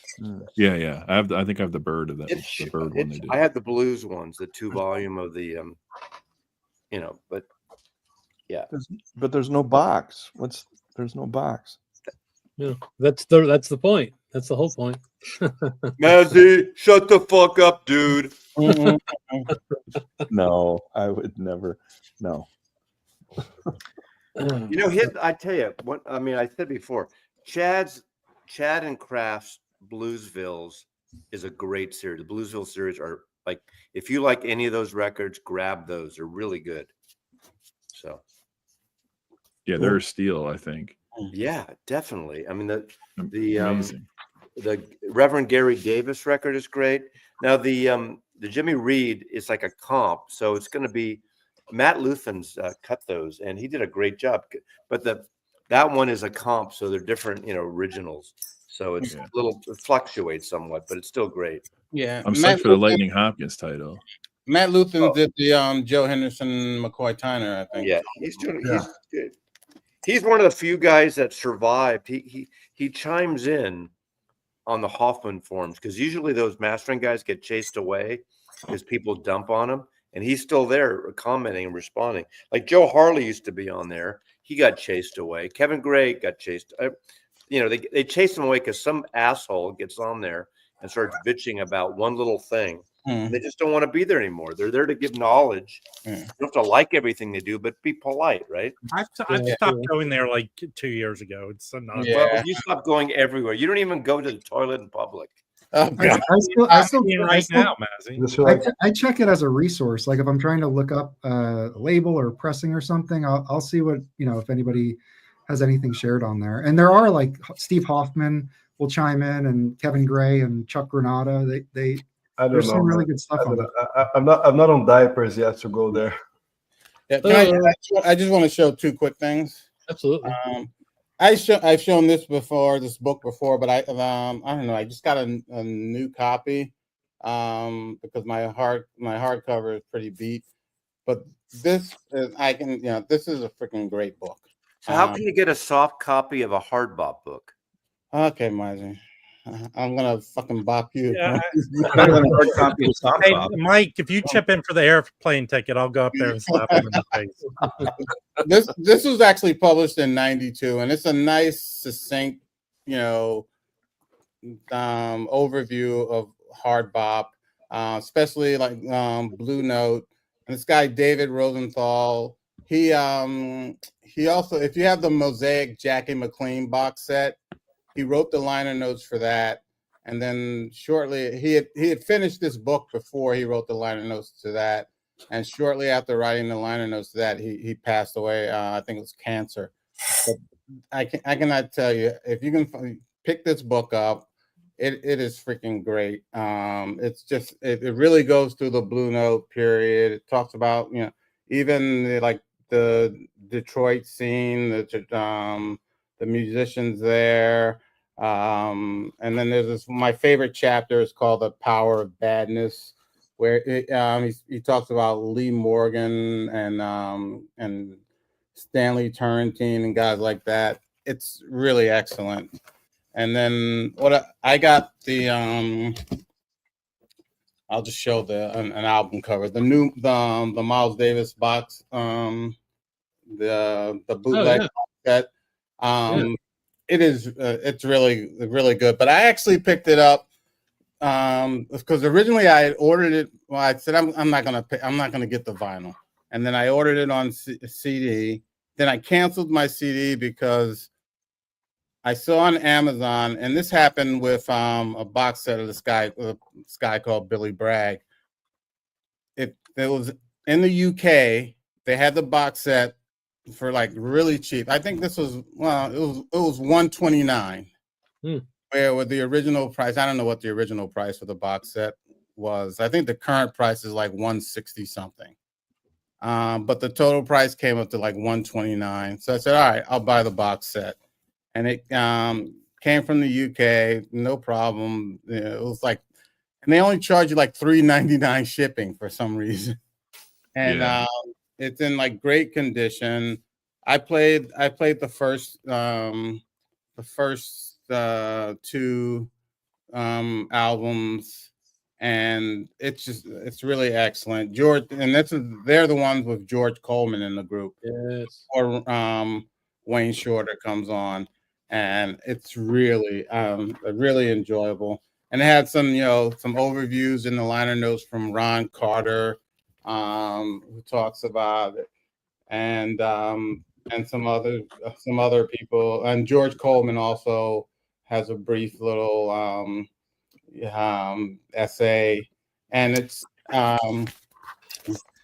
really I really enjoy it. Usually I don't buy these on I usually buy the boxes, the bootleg series on CD, but I really decided to buy this one on vinyl just because it's the second quintet, and it's at the beginning of it, the formation of it. So I thought that's 8 LPs, right?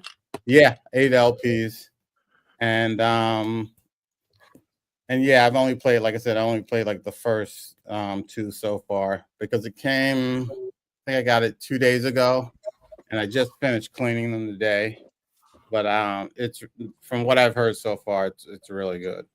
And hey, Mike, I have a question on that one. Oh, I'm sorry to cut you off. Go ahead. No, go ahead. No. I got it too. Well, first off, by the way, I saw Billy Bragg a couple of weeks ago. It was awesome. I love Billy Bragg. I saw him in New York. It was great. I love that. Where'd you see him at? I saw him at the Bowery. Oh man, one of the best. I saw him at Webster Hall on a Friday night. I saw him the first time I saw him there was years ago at Webster Hall when it was called the Ritz before they reverted back to the original name. Yeah. And it was like a benefit for Nicaraguan relief. It was Billy Bragg was the headliner. This is really funny. Billy Bragg was the headliner. The opening act was Living Color, and then 10,000 Maniacs. Wow, amazing! And Billy Bragg was the headliner. Billy Bragg was the headliner. Wow. Yeah, wow. That's cool. Yeah. Ooh. And the So I'm 10,000 confused. Maniac fans were the most obnoxious people. I would imagine. Yeah. So I have a question about this whole box. So I think the individual vinyl release is included in the box, but then I saw the Lost Recordings label is doing another set. Is that set different than what's in this box? Did you see that announcement? No, I didn't. I didn't.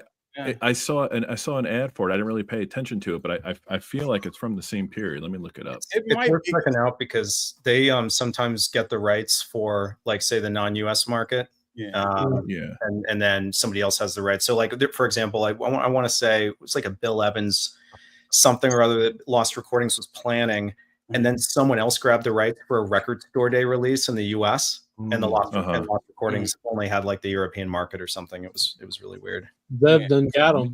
Yeah, and then there's like I saw like there's a single recording from like this time period. That's I guess it's a European label, but it's it's also like colored vinyl, like I guess it's like the red, white, and blue, like the French flag. I've seen that. So yeah. That's what I'm thinking about. I put the link to the Lost Recordings in the private chat. I just got to look at the date. Has anybody here ordered the single origin Bill Evans craft? Oh, yeah, I did. I love that. I didn't order it because I have the double 45. I'd rather have a 33 of it. And I kind of wanted to get. I wish they would have just done a regular craft. It'll be available for cheaper. Like I love that album. It's a great album. So I think it's probably worth that up. I want reasons to not regret. I like that whole series. That box set that I like the series too, but bro, hang on, say that again. It's underrated. You want reasons to not regret buying the Analog Productions box? Yeah, I bought that for like $800, and then like boom, boom, boom. They just keep one in a $30 version. Like, come on, right? I'm the poster. Here's what's funny because Mazzy likes to take ownership of being bashed by Chad, but I was the real victim. He's the reason I got bashed. I'm the real victim, and his saying to me was, "If you don't like it, go buy it," which is bad to say to me because right after that, I found a bunch of originals. I found all the OJCs, and now they're coming out with the 33. He is the master of putting his foot in his. Rob was the foreplay to Chad to call me a fucking, shut the fuck up, because he was heating him up because that's when people, like a few people, were getting like issues with the double box. 45. The box was talk about QC. It was out of his hands. He had another company do it. What did he expect? But what was that? I only sold 2 records that I paid a total of $20. So that's how I got the box. I got the second pressing free from Coffee Dave. We did a trade for the Bill Evans, the 45s. I love it. It's fine. It's a good box. It's fine. It's a great box. That's good. But I'm not. I would trade the 45 box across the board, no money back, for a craft 33 box anytime. Yeah. Mm-hmm. I don't need 45. Mine had like 12 warped records in it. Literally. I ended up buying mine from someone off of Hawkman forums who sold it to me for, I think, 600 or that's pretty good. Or something like that. Did anyone ever have the Japanese box? I'm just curious how that one sounds. No. And that's, I think, a 33 box. It is. I love you, Rev. I can't do it. Hey, Rev, when are you going to do the vinyl tag? Come on. Nuts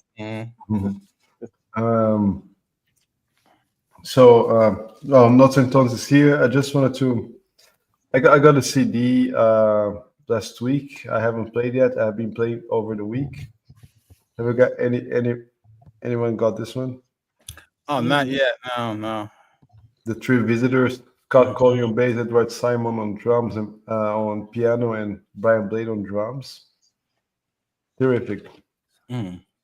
Really good contemporary pre-recording. And kind of Brian Blade is here, but he's kind of more in the background. So piano and they really shine here. Very cool. That was Three Visitors. Yes. Three Visitors. Well, since you're showing a CD, I'm going to show a CD, and I think I highly recommend this. It came out. I don't early. think Felipe's done talking about it. Yeah, Oh, I'm sorry. I thought you were. I said two. Felipe, if you pay the other half of the ticket, I'll go up and slap it. Are you Brazilian American? Never mind. Since Mazzy interrupted, I'm gonna head out. I rather not say anything. I rather not say anything right now. Thanks for hanging out, Chris. I'm gonna head out. As always, thank you all so much for letting me come up on your platform and hang out with you all. Really appreciate it. I miss you, Chris. Doing amazing at what you're doing. Good to see all of you and meet some of you all for the first time. WCB Chris, I watch your channel. Great to hang out with you. But yeah, you all have a great night. Thank you all so much. Thanks for coming. Thanks, man. Yeah. I'm actually going to take another Chris off the table. I've got to watch a movie with my other half. So we'll definitely come back. We enjoyed having you. Great having you, Chris. Please. Thanks for having me. Appreciate it, guys. You were smart to not say what movie it is because Mazzy would give away the ending. I already said correct. All right, thanks. Watch Disclaimer, the series Disclaimer on Apple TV. Get through it. All right, Felipe still hasn't finished, man. Okay, thank you so much, Mazzy. I'm not disclosing which citizenship I am because nowadays I just want to stay on the radar. Yeah, exactly. But I do have 2 passports, and I'm good. I can just move anywhere. So, Three Visitors, really good record. You guys should check it out. Oh, all right. Yeah. I mean, it's funny. It's been a while since I've actually heard anything thing from Scott Colley. Yeah. Yeah, he used to be like, on so many recordings back in the day. Yeah. Yeah. I mean, the bass and piano solos on this record, they're really the high point here. Cool. And I think Mike, I'm pretty sure Mike has this one. I'm not sure if he talked about it. I gave it a good listen yesterday and today. It came out yesterday on this version here. And Roy Hargrove's Crisor, Grande Terre. Oh, yeah. Oh, cool. Yeah. It's a very like Spartan kind of a booklet. Not much, just a couple pages. But, if you only know the Roy Hargrove from the Resonance release, it's like, this is totally diverse. It has nothing to do with that. I would say at some point sounds like a salsa record to me. Yeah. Right? It's very up-tempo, very joyful, happy type of music. It has a huge like Latin vibe. Yeah. And the recording that led to that, which he won a Grammy for. He actually won I think he won a Latin Grammy, and it caused like a little stir, because people were like upset about it. But that I still don't think that one. That I still think if you're interested in that one, go to the what's Crisol. Go to that. Pick that one up. Pick the CD up of that. It's really good. It's a group. So it's different group. It has Gary Bartz plays on that. I want to say Larry Willis is on piano, and that is just kick ass. And the new release is also really excellent. I went to a listening party at this place in Lower Manhattan, and it was a listening party. Roy Hargrove's widow, she was there. And it was this nice place. It's called All Blues, and it has a nice system and everything. And they played the whole album there, and it was really cool. Yeah, that sounds fun. I just found great, and I think it goes to show, right? I mean, we know Roy Hargrove's work, but this past few releases, Mike, I think just show how versatile he is. How it's just unbelievable the range of things that he can do and do it at a really high level. Yeah. And I found this record to be highly enjoyable. It's highly enjoyable. Yeah, record. it's very. Yeah, I mean, it's funny. I mean, that's one of I would put it in some of one of my favorite Hargrove releases, and I have gosh, like most of his stuff. I mean, it would be at the lower end of the Hargrove releases, but because some of the stuff that he did on Verve is the Verve stuff, like tenor where he did with Tenor of Our Times, I think it is, where he did with all the like great tenor players. Yeah, Stanley Turrentine, Joe Henderson, you name it. They were on that recording with Roy Hargrove. That's a great Hargrove recording. And yeah, there's just a lot of he has a really nice discography. Yeah. And one more. I'm gonna place a link here because this record came out today. I haven't had a chance to order yet. It's an international anthem. Chris, you should definitely check it out. Yeah, it's by Jeff Parker, guitar player. Oh, cool. Yeah. The Way Out of Easy. Yeah. I've listened to this thing today. I was like, wow. Yeah. I streamed some of it today too. Yeah. Mine doesn't arrive until Monday, I think it is. Yeah. I have a Felipe. I don't know if you know about this, but it seems like he's making it exclusively available for independent record stores. Oh, really? Like, because Sibylline in my local store were bragging that they got copies of it. So I think he was doing something to make it limitedly available at physical stores. Cool. What you got there, Mazzy? Have you finished, Felipe? I don't want to interrupt. Yes, please, Matthew. You have the floor. Since you showed CDs, I just wanted to show one CD. This came out earlier this year. As many as you like. Fantastic. Michael Shreve, drummer of Santana, Automatic Man, Stoma Yamashtu's Go. He's up in the Seattle area. He's been here for 3 decades now. This is called Drums of Compassion, and it's very influenced. It's like the next step, 60 years later, of Olatunji's Drums of Passion was at 59 or 60 on Columbia Records. And this is a combo of African percussive at work. It's got electronic, it's got it's modern, it's got some loops and things. And Jack DeJohnette is on it. Zakir Hussain is on it. Ayerto is on it. Olatunji opens up with a clip of his voice. He's obviously not around, but they use a clip of his voice. Ammon Tobin. So if you know loops. I mean, this is incredible. But it's a modern electronic-y, but very percussive version. Only on CD or you can get it at Bandcamp. 7D Media. I think it's I forgot the guy's label. Who it's one of the kind of avant-garde jazz guys. It's his label that did this, and you can get a Bandcamp. It's like $20, $22, whatever it is, or $18. It's really good.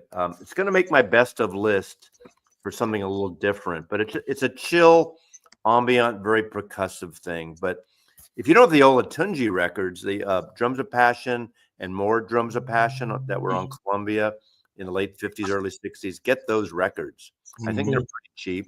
They've been reissued a lot, but Michael Shreve, again, if you saw Woodstock, you saw him he was like featured in that drumming in Woodstock, but he's on the first 4 Santana albums, and then he left Santana. Well, that's cool. Dr. Robert, I see you were had some records to show. What you got? Oh, well, thank you. Yeah. So a couple things. First of all, I'm glad Waxed is back, and I brought these out of the plastic sleeves that have the stickers in front so that he won't be offended. And I also wanted to call out Nicole Cusera, her last comment that my cat was showing that she is upset. She is exactly right. I was out of town for a couple of days and she was here on her own. And I get back and she is friendly and then she bites. And so, yeah, I'm not bleeding, But that's just normal cat behavior, I think. And you're lucky, Dr. Robert. This is a safe space for you. I'm just assuming. I'm a storyteller. So at any rate, let me give you a couple of records and I'll get out of your way. So this is one. These are a couple that I've got duplicates of that I'm going to be selling at some point. And I thought Leon Huff was on this. Oliver Nelson, I think, is a little bit unappreciated. I mean, to me, he is Duke Ellington's successor in the sense that he is not only a songwriter and an arranger and an instrumentalist, he is an orchestra leader. And he was maybe the best band leader, in my opinion, a jazz band leader of his era. And he does have a record with Leon Huff, and Leon Huff is a fantastic singer. I had thought this was that record, but I don't think it is. No, he did several of those orchestration, Yeah. but I think his problem is he died very young. Yeah, there's that. There's that. He spread his thing because he has that in the 70s. He has that record that's really good with the what is that record with the skull on the cover? Yeah, I know the one you mean. But all those Dutchman ones that he does the scored kind of orchestrations are outstanding. I have like 4 of them. I think he's pretty much, I think he's one of those guys that most of what he does is pretty damn good. And so that's one record. And the other is this one. And I like this because, Coltrane, again, I don't think he ever put out a bad record, but these covers are interesting. And there was a whole series of these. And I guess these are Marvin Israel. There's a Sonny Stitt, too. There's a Sonny Stitt. There's a Mingus. There's a Mingus. And there's a, who's the keyboardist or the vibraphonist for the MG. Yeah, Milt Jackson. Milt Jackson. Yeah, Milt Jackson has one too. So, and it's a cool series. I mean, it's a cool set of paintings, obviously. I don't know this artist. It's listed here, Marvin Israel, but it's fun. These kinds of sets are kind of a fun thing from a collector's standpoint. You saw there were no stickers on either of those, right? Right? Waxed. Yeah, listen, Dr. Robert, you have a long way to go, but good start. All right, I'll give one more, and this is not really a jazz record, but Residence. Yeah, it is. It's a Residence record, Eskimo. It's not jazz at all. Yeah, well, it's avant-garde. Avant-garde. You could call it free jazz, and I'm wearing, the matching electronic avant-garde conceptual performance art. It is what it is. They were their own things. So yeah, that's what I got. I just started my Residence discovery about 6 months ago. I saw them. So I actually was able to see them, which is where I got the sweatshirt about a year ago, and maybe 2 years ago now. And I mean, they are. They're all still alive, or well, they don't identify who they are, right? So. Someone stole one of the eyeballs early on, so they had a whole different thing. What was the movie that came out? Was it in the 80s? That's very good about them. Well, they were part of this collective that had Residence, Tuxedo Moon, and Snakefinger on Ralph Records out of San Francisco. But I think they're more interesting live as a conceptual performance theater. I have several of their records too, but I enjoy them live in that moment or over their records. That's what's great about it. I mean, I only saw them one time, and what I would say that I took away from it, they are excellent at their at performance and at their instruments, and it's kind of you take it or you don't take it, or you want it or you don't want it. They're not compromising. They're not going to tailor their show to what the audience might want. It's you got it, or you take it or you don't take it. And but I really liked it. I have to say, the show, it was aggressive and kind of abrasive, but man, very well done, I'd say. It's like Where'd you talking see to- them? Portland, Oregon. It's Portland. Nice. And I don't remember the venue. It was, it was one of these things. I literally saw it on my phone, a half hour before the show was to start, and it wasn't sold out. So go figure. This might offend some people, but I'm a massive Fish fan, and they didn't steal, they borrowed their director of visual arts for a lot of their festivals they did in the 90s, because the two of the guys in Fish are massive Residents fans. So a lot of the early things they created in Fish's festivals is like really Residents influenced. So that's how I kind of learned about them. And I have a couple of friends that are heavy into them. So What's the offensive part of that? The fact that you're a Fish fan, or yeah, well, a lot of people give me a lot of slack for it. I think Mazzy's you already gonna get fired offended up. Mazzy earlier by I don't saying mind. I don't mind Fish. I have you like- only Fish. I have two Fish CDs. One of them, when they did their annual, was it Halloween or The New Year's Halloween? Eve thing? Is that Yeah. Halloween? And I have the Yeah, White Halloween. Album. They did. They did the entire It's White cool. Album, including Yeah, Glenn Revolution Falls. #9. By the way, Yeah, Glen Falls '94. That was a good show. Oh, see, do you know? I don't know that shit. I good Yeah. for you. I got some new stuff I can show. Now that Notes and Tones is back. All right. So I went record shopping with Louie last weekend and got most of this stuff. Let me see. So first one, this one's interesting. So this is Hall Richard Abrams Orchestra. It's called the Hearinga Suite, I guess, or Hearinga Suite. I don't know, whatever. So this is him with like an 18-piece band, like it's on Black Saint. I think there's 4 of those albums. And like I said, oh man, this picture's really great of him too. So, but anyway, this is really cool. It's different though. It's like big band free jazz, which I'm totally into lately. There is a little bit of, he plays piano and synth on this, and the synth is a little dated at times on a couple of the tunes, but highly recommended. This is pretty cheap, and anyway, I thought it was really good. The interesting thing to me with these big band free jazz records, which I found across several of them, is a lot of the times they'll play a couple of tunes just like straight ahead, traditional whatever, and then they have the other stuff they're doing. So that one's cool. Liked it a lot. What else? I got a couple of Chico Freeman records. This is a Black Saint. So this one is cool. It's him and his father plays on this one. Don Freeman, and then who else is this one? Go ahead. Who's the rest of the band? I'm gonna see. Where does it say? E.J. Allen on trumpet and flugelhorn. Chico Freeman, he's playing tenor, alto, soprano, bass clarinet, and then that's it. Yeah. Oh, and he also plays like a Roland D, whatever. Von Freeman on tenor, Jerry Allen on piano, Donald Pate on bass, Victor Jones on drums, Norman Hedman percussion, and then Joel Brandon on, the fuck does that say? Mouth music. Oh, weird.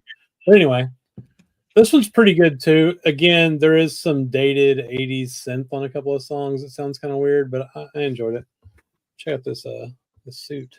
It's really nice. But You would look. I would look good in that suit. Mm-hmm. So that's another Black Saint. I like that one, but this other one I liked a lot more. I can get this second here. So this is another Chico Freeman on Indian Navigation. Yes. Morning Prayer. That's the reissue. The original. That's like an 80 reissue because the original came out much earlier.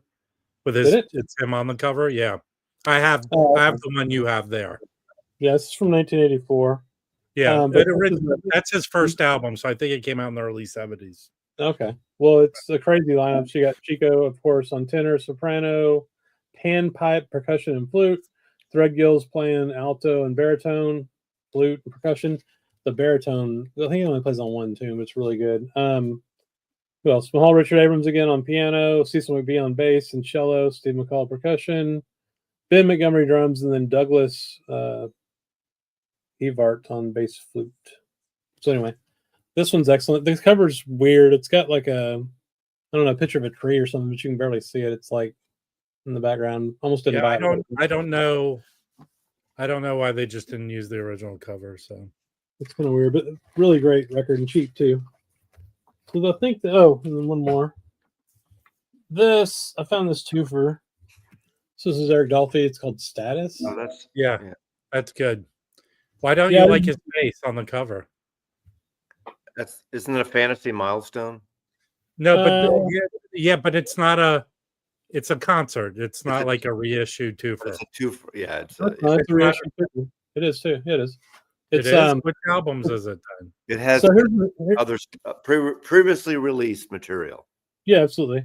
Here's the stupid thing. They're auto coupled, the two records, which makes me want to kill myself every time I get one of these. But so Don't side say one that on YouTube.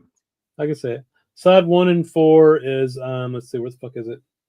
Oh, Here and There, which was Prestige 7382, I guess. Okay. And then sides 2 and 3 is Eric Dolphy in Europe.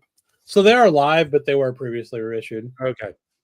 But yeah, I mean it's great. I listened to this today. I really enjoyed that. Is that Orton Keep News? Did Orton Keep News produce that? Let's see. Maybe not. Maybe not, but That It's might be after. Prestige. No, it's Prestige, not Riverside. yeah, but he did some stuff. Oh, okay. Never mind. That's fine. No produce. It's weird. It says no producer or engineering information available. It's weird. How would they not know I'm that? thinking So, the Berlin concerts but that's the other two. oh, the Berlin concerts are great on Inner City, Yeah. right? I have that. Then I got a bunch of CDs. I showed on Rob's, but I wanted to show them again.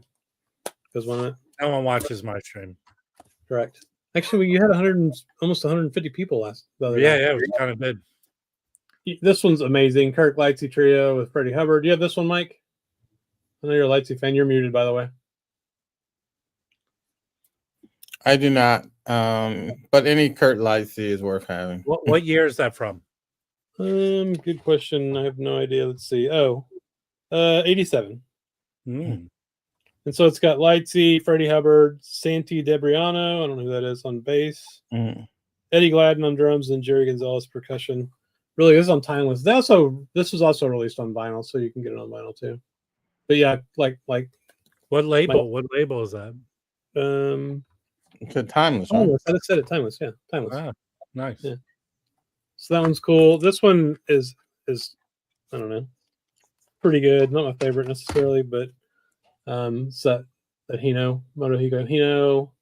This one's actually got some really good tunes on it, but then some of it's kind of, I don't know, Easy listening. a little bit, yeah. Well, Yeah, a little bit. You know my comment about that. He has the Jerry curl. So. He does, man. That's a Japanese Jerry curl going there. But this is on Gramavision. I mean, I liked it. I like his version of Billie Jean is Not My Girl on there. Yes. Now this next one is kick ass, and I've got another one I haven't listened to yet. Yeah, it's on International Anthem. I found a couple International Anthem CDs. So this is Angel Bat David. She's a singer, like a free jazz singer. Freaking excellent. This is awesome. I don't know who's on. If it says who's on here with her, let's see. It probably does, but it's Angel Bat Dweed, not David Dweed, and the Brotherhood. There's a picture there of them. So I got this for $5. This is really good. They put this out on vinyl too, but for $5 you can't go wrong. I don't know where the other one is. Anyway, this next one, I like this one, but I like the other one they did better. So this is Charlie Hayden, Hank Jones, called Sunday. Yeah, I have the other one. I actually need to get that one. This is good. This is more, to me, like more of the like hymns that I grew up with, like you know, compared to the other one. The other one I'll show here in a second. I like it better, but this one sounds really good too. But I like this is the one that I think you're talking about. So yeah, that's the one. Yeah, this is excellent. This is on Verve. So this is Steal Away, Charlie Hayden, Hank Jones, and it's spirituals, hymns, and kind of. What was that? What is happening?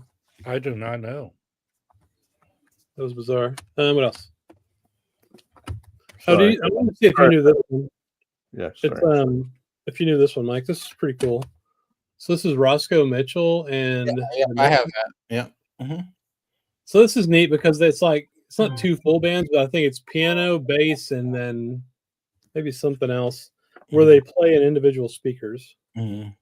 And there's like two piano players. You got VJ Iyer and freaking Craig Taborn are the two piano players on here, which is kind of crazy. Yeah. Like that. What else?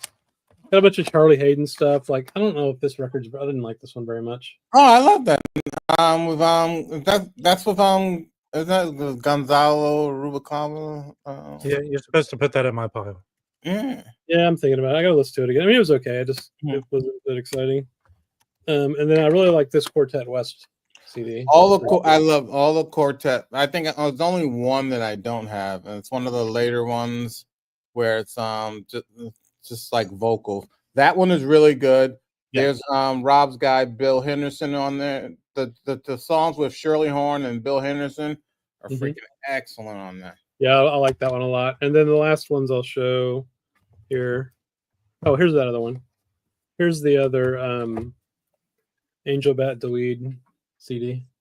So I haven't listened to that one yet, though. These three are cool. These are some Dexter Gordons I found from Elemental, I guess. That are like record store days, but CD I like versions. you're doing some more CD stuff too. That's great.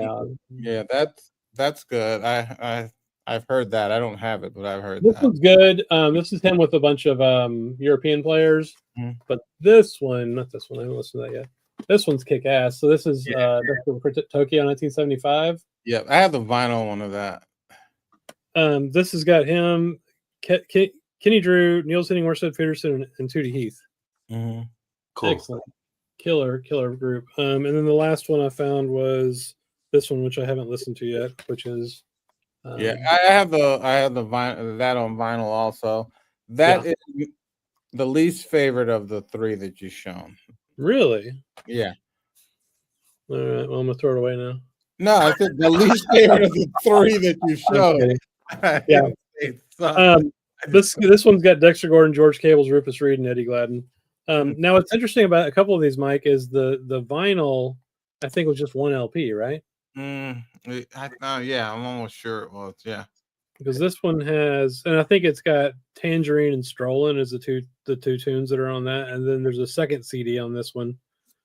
Second CD on this one. So anyway, I was happy. I mean, those were like $5, $6. Actually, I think those were $5 or $8. So. Just such a deal. I'm heading out now, but thanks. I've double booked my date night tonight, but I'd love seeing you. Nice meeting you, Chris. I've been on here at one point with you, Chris C. There's a million Chris's, but thank you. And Mike, I'm sorry I offended you, but I will send you a. You offended the everybody. You offended the UK. You didn't offend me. I offended the African British community. Yes. I did. But I don't live there. It's like I offended them. I offended them when I hung out with them in Britain, actually, too. Because I carried one Guinness to 16 pubs where they had like 4 at every pub. I couldn't handle it. See you guys. Have a good weekend. Thanks for coming. Hey, Chris has shown Chico Freeman album, and I picked up one because I was at my friend's house a couple of weeks ago, and he had played this one, and I actually did not have it, so I ordered it, and it's excellent. This is contemporary. Actually, is that the OJC or is that the? No, this is the contemporary. Ah, nice. Yeah, it's a great album. Yeah, it is. It's great, and I was at my buddy's house, and he had played it. And then I was like, "What?" I was like, "Oh man, that's really good." So I found the copy and I bought it. But it's an excellent Chico album. And that's cool. I would like to get one of the stuff for sure. Is that one expensive or? It is. I mean, I didn't get it on. I got it locally. Okay. But I think I know the price on Discogs. The one that I saw that was in really like excellent condition was close to $50. Wow. I didn't pay that much. The price is going. The OJC, I think you can get affordably, but I think over the while the price has gone up on that. Mm-hmm. Yeah. We talked. Go ahead. No, you go ahead. So we talked to Nick Phillips earlier about the Miles 54 box. We're going to be releasing that video probably this weekend and some other stuff. We gave him our ideas for future projects. Yeah. So I thought, Yeah. craft, right? So Yeah. who are what box sets would you all recommend Craft do? So they've got Savoy, all the Concord shit, Savoy, Prestige, Riverside. They got everything that Universal doesn't have, basically. I got 2 right hits. Okay. Okay. No, but You I got won't what? say anything. I won't say Oh. anything. Okay. Let you guys guess. I'll say later. Yeah. Guess what you suggested, or guess Yeah. what they say is No, coming out. guess. Make your guesses, and then I'll say mine at the end. Oh God. Okay. Hmm. All right. Hmm. Hmm. Hmm. Come on. Nothing? It's I hard. mean, the stuff I would think is like the Freeman trio and all these records that people don't know about that are Yeah. outstanding. Yeah, But the I stuff- mean, if you're gonna talk about, Hmm. oh God, who stuff hasn't really been coming out. I don't know. I'm just talking about box sets. I'm saying it out loud to kind of Yes. get my brain going. Yes. I recommended the Art Pepper Vanguard as a box would be kick ass. Mhm. But that'd be good because it already was a box. Yeah. But in there's Japan. 2 others that are kind of left out, right? Yeah. There's Yeah, Thursday, and then there's extra stuff. Right. Right. Do you know those So- records, Christy? The Art Pepper Vanguard records on Contemporary. Have you heard those? No. Oh, dude, you should check them out. There's the traditional ones. There's a Thursday night, a Friday night, and a Saturday night. They're all kick ass. Are those late 70s or early 80s? Well, that's when he was in the 80s. In the 80s. Yeah. But there's one you can get separately. That's Thursday night. Yeah. Yeah. More I have for to- less. Yeah. I can pull them all out, but they're buried here. But Yeah. you know what would be good? The Galaxy stuff too. There's a lot of good Galaxy stuff. They have that. They own that. They do. I mean, it's Yeah. all Orange Keep News shit, right? Galaxy was after Milestone. I swear Orange Keep News would just like run a business into the ground and then just start a new label. We had the do they own who owns Landmark? Who owns those Landmark titles? I'm sure it's probably the same Concord. thing? Yeah, I wouldn't. Yeah, I mean, they did a lot of. I would guess so. Mhm. What about the Maiden? What is it? What was the Maiden something? Art Pepper. Yeah, live show? that's owned by his wife, and they have a deal with Omnivore. That's how those have been putting out. Yeah. Okay.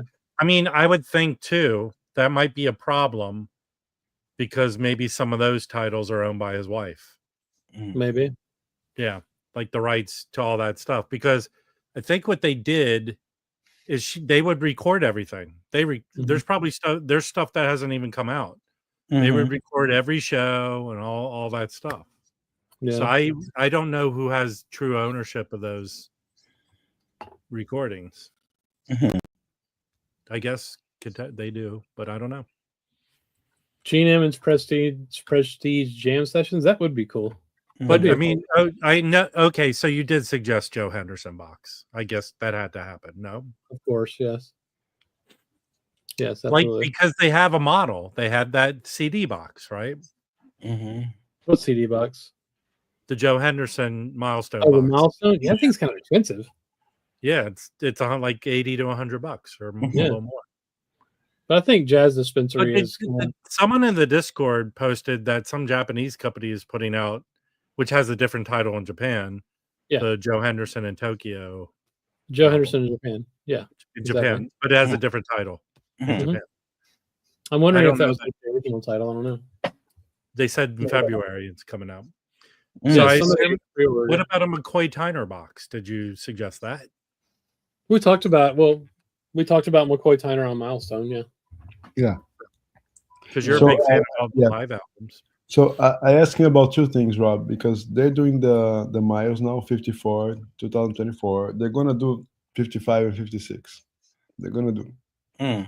So based on that, so end of the decade is coming. So Bill Evans Riverside.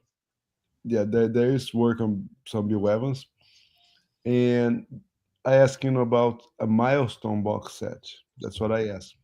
And they Like are with actually Gary Bartz and I didn't get a specific title. I didn't ask him. He didn't give specific titles, but yes, there is a milestone box set in the works. Yes. What would be? So what would be other than like Gary Bart's? Who are other people? Well, like Sonny Rollins. Sonny There's, Rollins, yeah. The Joe Sonny Rollins Henderson. they're so all those milestone Sonny Rollins are so different, you know. Yeah. But still, maybe that's the interesting thing to check. Didn't Milestone reissue, like, I don't know how you categorize it, but some of like the historical recordings at one point? Like, I don't know. Maybe I as heard two they were first. Maybe as yeah, two maybe I think they're doing like compilations or CD. We definitely did. the Jazz Dispensary is like the comps of a lot of that stuff. Now it is, yeah. Mhm. But no, yeah, Milestone did all the tubers. The Riverside tubers were on Milestone. Okay, You know, yeah, I was gonna say Riverside. I know Riverside did the the whole historical stuff. yeah, I've got a bunch of those somewhere. These are, here's one. Oh, here there are some Pepper Adams records they have, right? Mhm. Oh Yes. yeah. There'd be some good Yeah, Pepper that's Adams stuff. I've ever seen these. I've got 4 or 5 of these. Some Riverside History okay, Classic. okay.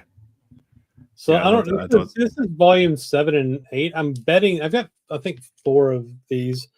These had to have been 10 inches originally, or the 10-inch compilations. It's volume 7 and 8, right? But this is old, like Chicago stuff, like Big Spiderback, Muggsy Spanner, that sort of thing.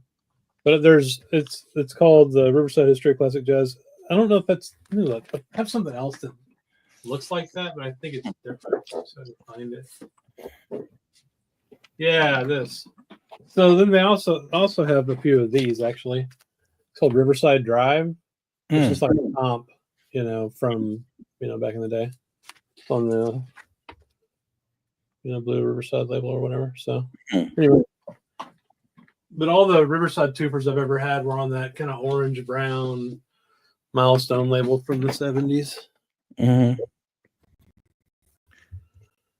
I have something off topic of craft. This is more for it's a reissue that needs to come out. I don't know if you guys remember this, but in the early 2000s there was a live Coltrane CD box set, the European years. It goes for like $150 now. That's actually a Pablo issue. The Pablo series, the Chaz. It's a European. What was the title of it?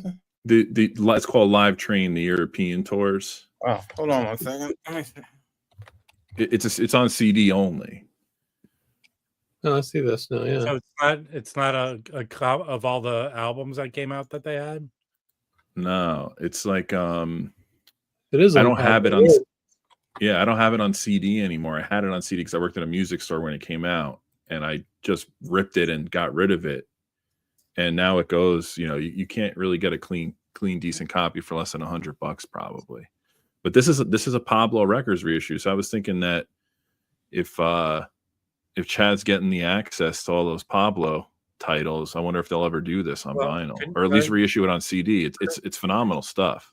Chris, can you go back and see at the description if it says those are the individual live albums that came out on vinyl together, or no? Well, Mike's showing it, but Mike, can you check that?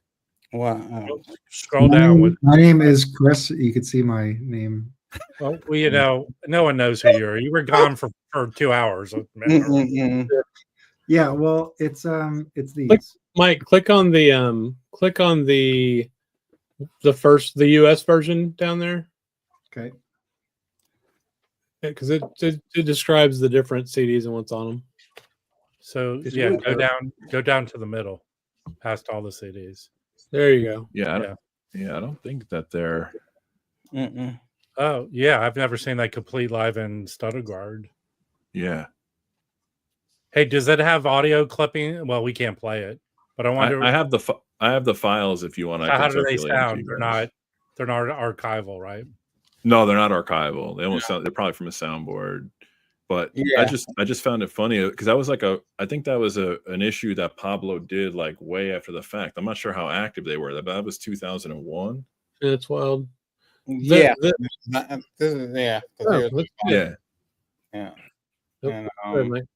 yeah, I Oh. haven't. Gosh, it's been like I actually have not listened to this in years. But I think I got this like really, really cheap. Actually, Probably did. when it was issued. Now, I mean, I've had this forever. It's a nice booklet. So this is like the 24. You know, they hyped like it's 24 high bit coding. Nice. There's a little thing by Carlos Santana in the booklet, and then you got McCoy Tyner, Reggie Workman, Elvin Jones, anyone else, Jimmy Garrison, sort of the classic group. Yeah, actually, I have to play this again. So you guys there's have a this too. You ever seen no, this? That's so good. Yeah, I love that. Yeah, this is really good. This needs to be put on wax too. This is it's 4 discs. This has got, I think it's Dolphy. Yeah, that here. I mean, half of that's been released on pieces of that have been released on vinyl, right? Pieces, yeah, but this is the complete. That is so good. I play that. I go through that more than the vinyl. I play That'd that be for like 47 LPs or something. Yeah, that's true. It would be like 10. I probably, right? talked to my friend, like, because they put this out. They put this Art Pepper at the maiden voyage. It's it's 7 CDs, and I said, "What about vinyl?" He looks at me like I just murdered his child. He goes, "We ain't putting out that many vinyl. You know how much that be?" So, I mean, this is awesome. If you don't have this, you should get it. But yeah, it's expensive. Yeah, my buddy sales every once in a while. My buddy just picked that up. The guy that I listened to, whose house I listened to, Chico Freeman, he just picked that up. I think he ordered it from Amazon. I guess he got a low price. Well, what he thought was a low price. Me and Chris talked about this on my stream. Oh, yes. And this, I mean, look at this. Each set is like 75 minutes long. How many LPs would this be? And the fact that they only took 3 songs to make Our Man in Jazz. But this is good. It sounds really good. I don't know where they got this from, Yeah,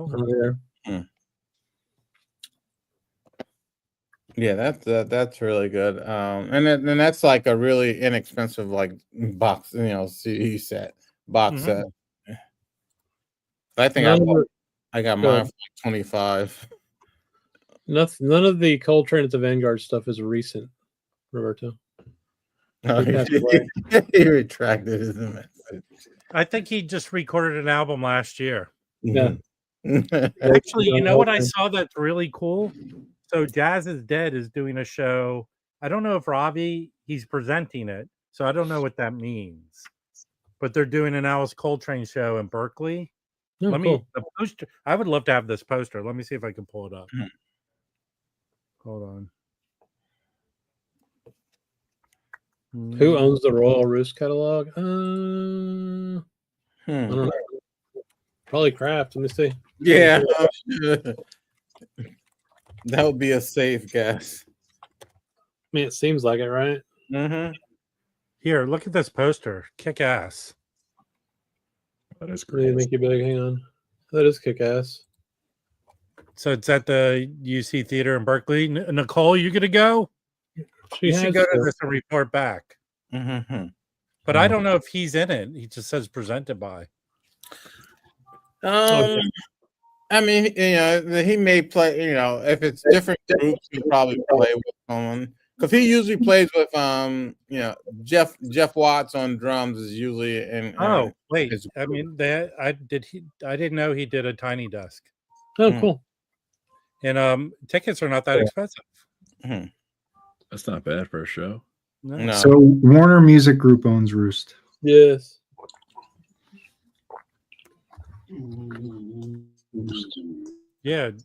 be a good Jazz Rhino reissue, Yeah. hi-fi reissue, something on there. Would it? For me, it would be. Yeah, to me it would be too. They haven't had a lot of luck with their choices. Who's that? Rhino, their jazz choices, as far as selling them goes. Well, here, when Dr. Roberts showed the Coltrane sound, I have the 2010 Bernie Grubman, and that's awesome. But I found a Monarch pressing 1969, and that really isn't a good sounding record, even on the Monarch. So that's the problem with a lot of those Atlantic. I mean, I found a mono OG of Olay that sounded really good, but yeah. They should do a Beverly Kenny on Roost. You would be the only one who bought it. Exactly. Then you'd have to get in a fight with Notes and Tones over it. Wasn't that a Beverly Kenny record you were showing when you were refusing to buy the Wayne Shorter record? No. I remember I was showing a Jazzland record by the British guy. I forget his George name. Shearing? No. George Shearing, yeah. I'll find it. Mike needs to tell you about his little rookie mistake that he made also. What is it? A 3-year-long rookie mistake? Well, it was about a certain performance that's happening at the Vanguard next week. Oh. Did he ruin it for everybody? No, he ruined it for himself. That's all. You mean Mike's on a list? No, he just. I don't know, the internet is a little confusing for him, I guess. What the hell are you drinking over there, Felipe? Right, that took way too long. I'm pretty sure it was this. It was a Joe Harriet. Oh yeah, it was. I have really? Yeah. Anyway, you were busting my chops. Whatever. Really? No. Okay. But that's not. Yeah, this was pretty good. And I got it for $15. This is like an $80 record. I got it for $5. So in your face. You didn't. Yes, I did. There's a couple like little scuffs, but it's pretty nice. I mean, this side. The one they need to reissue is the Riverside Joe Harriet record, right? That goes for a lot of money. I have that. Yes, yeah, that does go for all his stuff. Kind of from this era goes for a lot of money. What was he on Riverside specifically, or were there? I know later on he did a lot of weird records with like sitar and nice Delfina. So that's a picture of him there, and the band. I guess he was also African American, British American. Yeah. So I'll just read the names, see if you guys know them. So there's Hank Shaw on trumpet, Sheikh Keen on trumpet and flugelhorn, Harry South piano, Coolidge Good on bass, Bobby Orr drums. I only know Bobby Orr. All British? Is that an all British band? I think Bobby Orr is an American player now. I think he was a swimmer in the Olympics. John Orr. He's the best defenseman of all time who played for the Bruins. Anyway, I mean, it's a nice copy. Oh yeah, that's right. What's that woman's name on the cover? But if we could revisit this argument. Yeah. Hey, my argument was that I have one chance to buy this used record, so I'll spend the money now, and then I would buy the Wayne Shorter in the future because it's in stock. And everybody got on me. We're like, the Wayne Shorter is not like the Wayne Shorter's expensive. No. That's not how it went as I remember it. It was sort of like you were poo-pooing the Wayne Shorter record as a record. If I was, I apologize. That was not my intention. But there's so many other things to make fun of you about. So what happened? What happened with Thanksgiving at the Vanguard? What's the travesty here? So Jason Moran plays Thanksgiving week every year. Mike has been telling me about this. I have one of the recordings in my collection, and I kept looking at the Vanguard website, and it didn't look like it sold out. So I was like, okay, fine. So today I was like, I'm going to buy the ticket. Go to the website. I click into the date, and then the date said it sold out. So anyway, I mean, I just didn't realize. Did you look at the secondary market? Which makes sense. I mean, this is like a big week for. This is Jason Moran at the Vanguard. Like this is a big, like this is going to sell out, right? Like this probably sold out like the first few hours it was available. Or No, first 2 it days? It was actually because they actually posted it back in October. Because I bought my ticket around the time we went to the Joel Ross show. So Yeah, for a while. yeah. I bought 2 tickets and I'm flipping. Is that a thing? Do you see Hey, you know what? They need someone to record the show in the third stall of the men's room. Like, you can sit there and do it. you free ticket? Well, they'll have 2 stalls there, Rob. Hey, the what? Now I forgot what I was going to ask. Oh, Joe, who has that reissue of the Joe Harriet record? Did anyone get that? Which one? What is that? There was a Joe Harriet reissue. I think I've seen some people show it on the No, I Discord. think I've heard of that, but I haven't. Let me see if I can find it. Maybe on Acoustic Sounds. Did anybody besides Felipe buy the Miles Birth of the Blue? Oh, no, not the Birth of the Blue. I didn't. I have those songs on the CD, that long extended CD, and right. I pre-ordered it. And I have a Japanese. I think it's a Japanese CD that has actually. Because I had checked, and it has all those. Well, I didn't even realize that from the good thing Frommer's video is he showed you all the albums those songs were on. I sold in my last auction the basic Miles record, which had like one of the songs on that. Interesting. I wonder which song, because Jazz Tracks has 3 of the 4. So I wonder if Basic Miles has the 4th one. It has what's the D with the initial for the name, whatever. I don't remember. I thought the 4th one was on some expanded kind of blue legacy reissue. Or like no, I have that. Ago. That's the CD. You have that. It's extra long. It has so much extra shit on it. He has a lot, yes. And it's not that expensive. You can find that legacy CD. Yeah. It came out in different versions. There's a 50th anniversary. And... Right. I think this might be what you're talking about. Let me see if I can share my screen. Okay. Should we have a drum roll? No, I can do it. It didn't take me 17 minutes like yourself. Yeah, that's it. Did anyone pick this up? Movements? Oh no, I didn't even know. I wasn't aware of it. Can you scroll down and see who put that out? I'm sure it's a legit release. Decca. UK. Okay, Decca UK. So it's legit. I'm just I'll curious how this is. Let's see if I can find it on Wikipedia. Thanks a lot, Paul, from stealing that record from me. Can you grab the barcode on it? Is it, or you can look in Discogs too? I'm curious. Well, actually, is that like released today?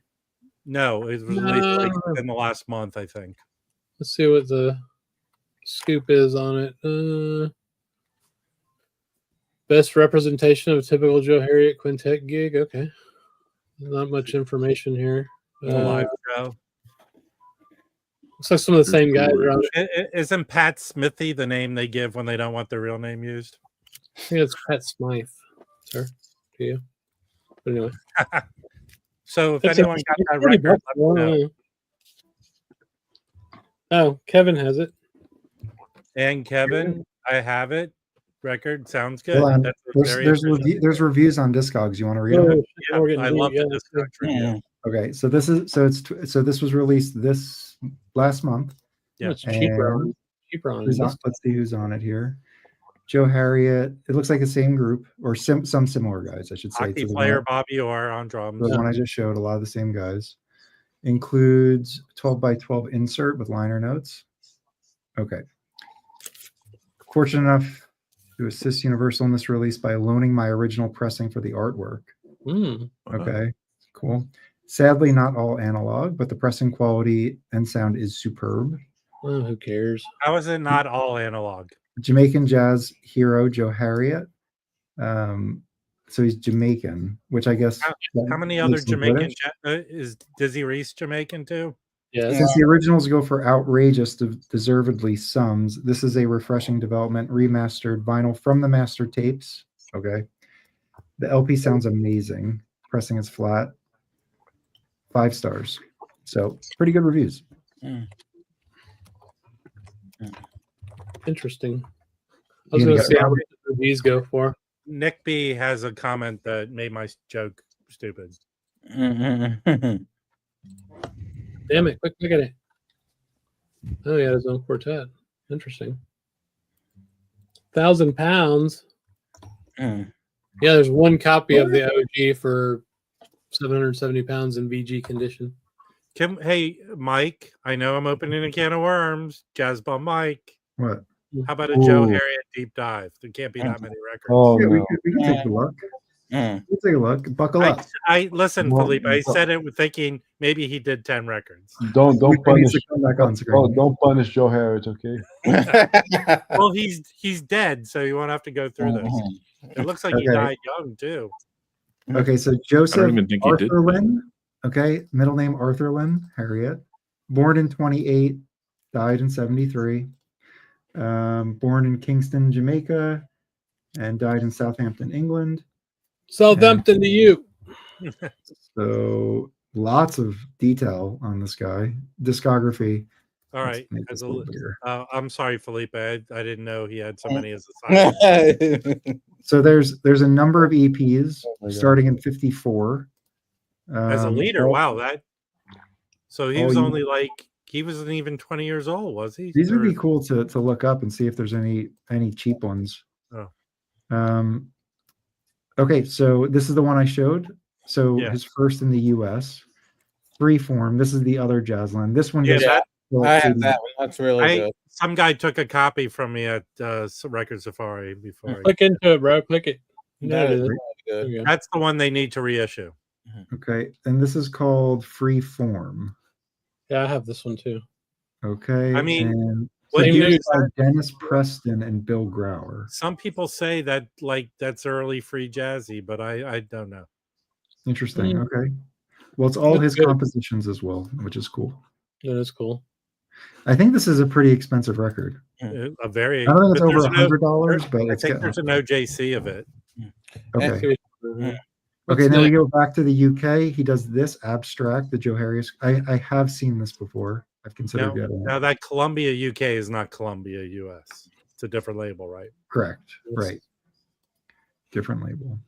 Movement and High Spirits. So this is early 60s stuff. Let's look at High Spirits. So he has like this kind of reminds me of like the more I guess like abstract, like not abstract. It's I don't know. Ignore me. I don't know anything about art. Okay. Personnel. This is a quintet. It's all Same the same band people. over and over again. Yeah. So he stays the same group. Mhm. Okay. And then he has a bunch of sideman work. Oh, well, hold on. So he continues. His last is like in 69, and then he did put something out in 2006.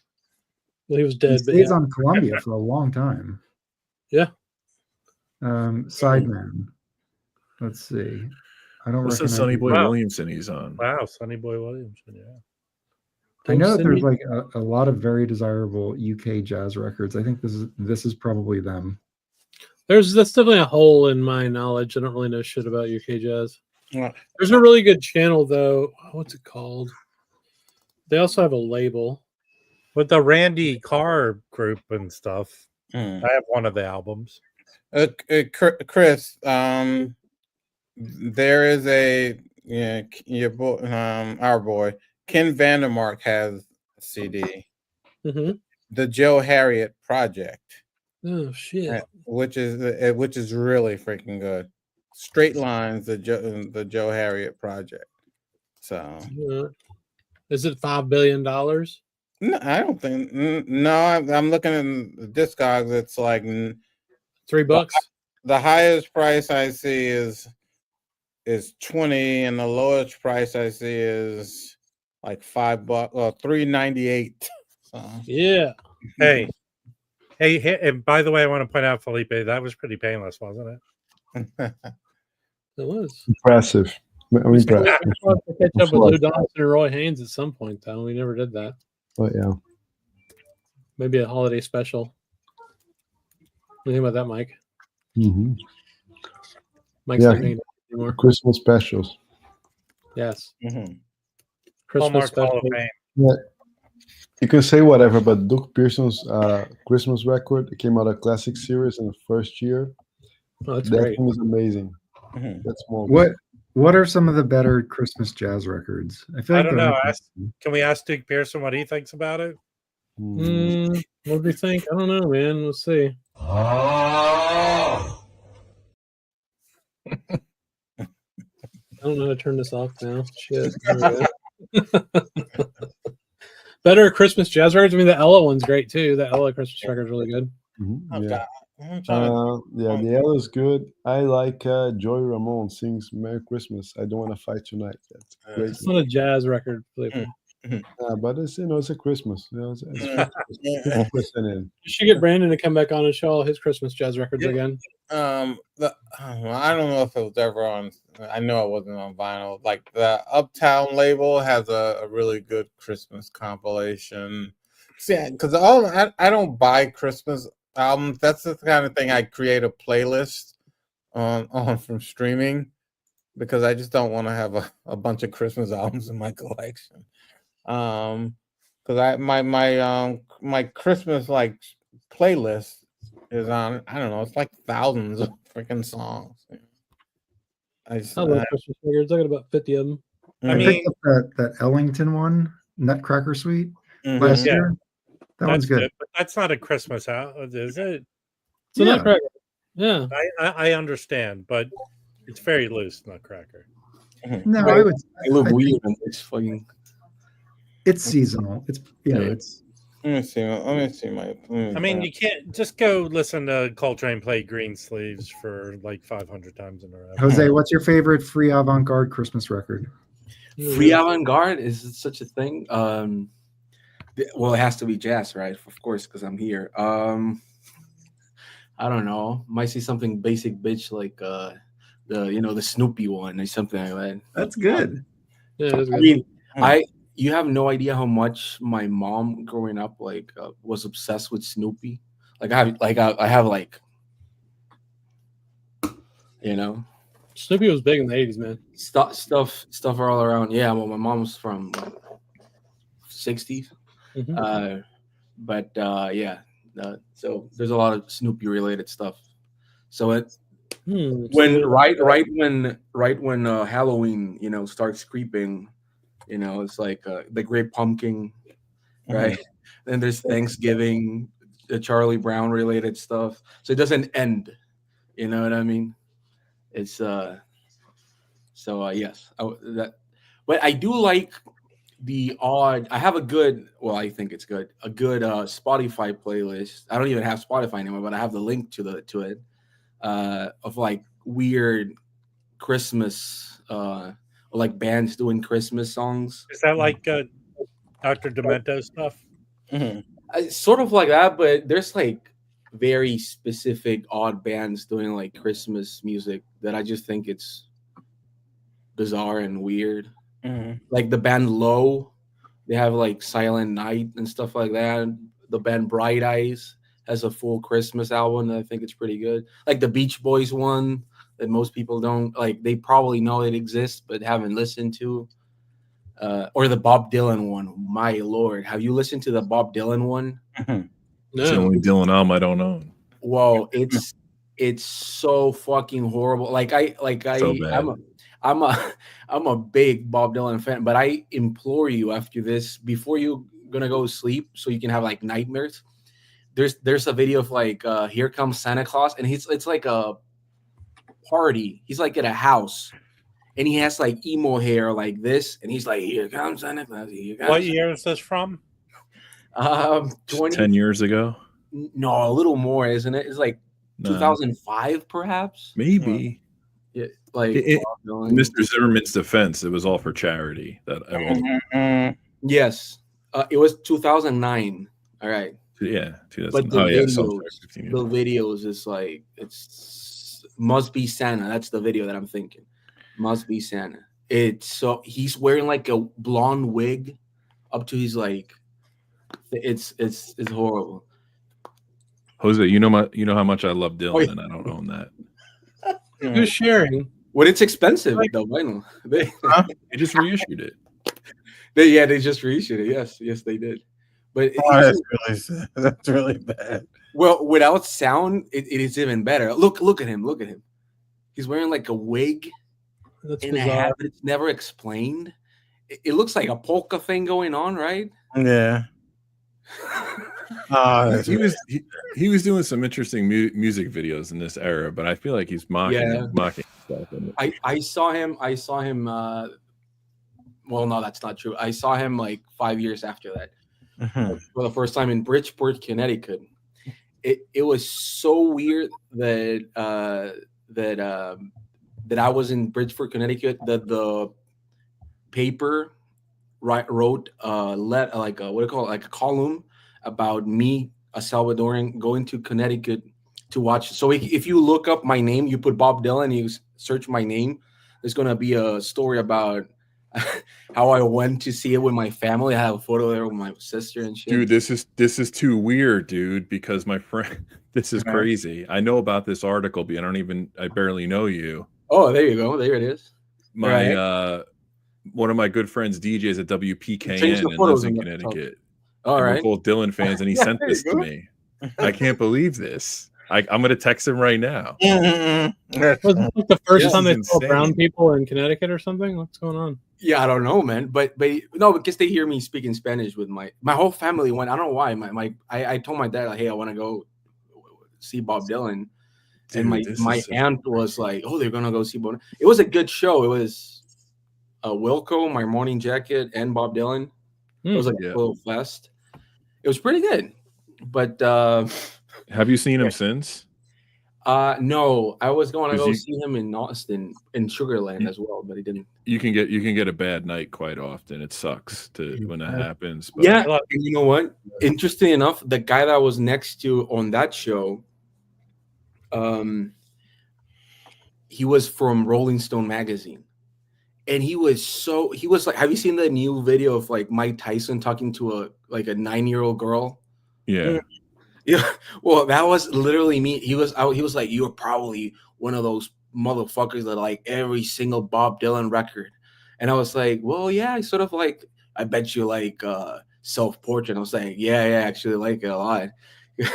And he was like, he literally said like, fuck that shit. Like, you're gonna grow in misery if you keep that fucking attitude. You know, I was like, well, I know, I know that as a reviewer, you have to like some stuff and hate some stuff, good balance.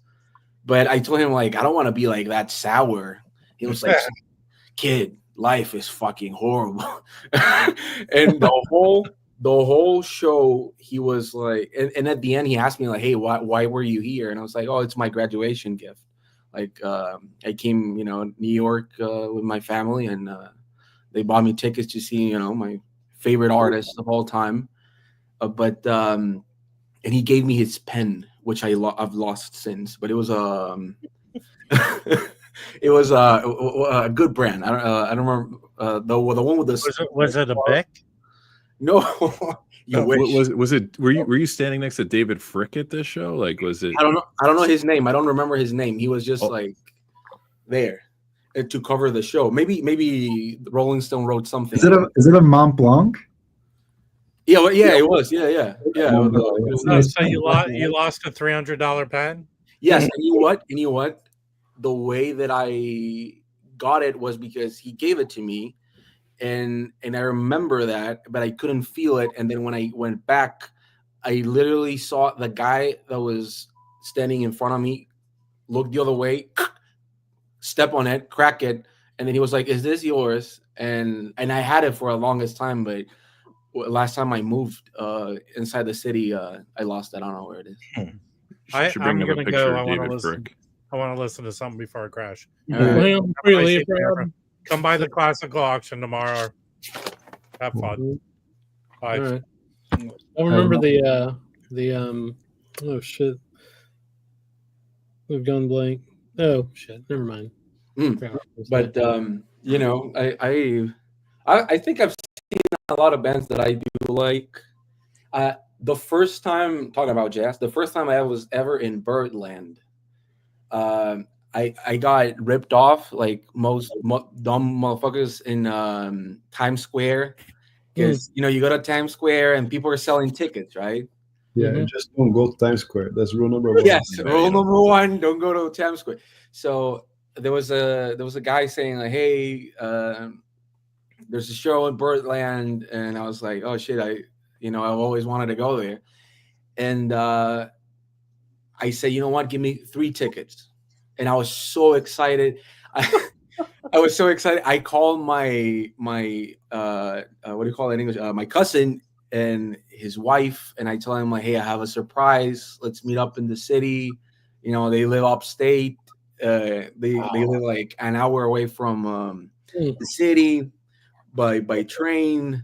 I told him like, get a fucking suit, like, put on some makeup, shit. Like we'll meet over there.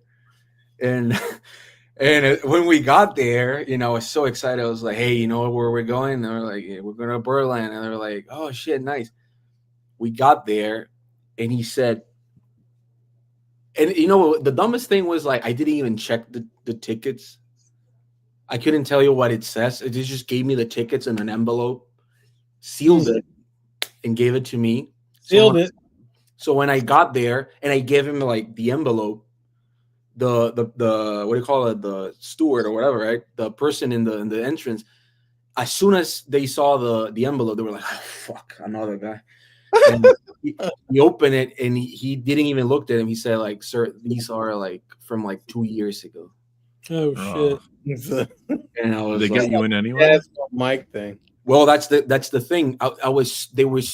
Like my face was so. They saw me like with a nice, I had a jacket on. I had a jacket on and shit. And my cousin is 10 years older than me. He was, he was like, and he used to live all his life in New York. He's in New York. He was born there, and he was just like, my cousin is such a fucking dumbass. And the steward was like, you know what?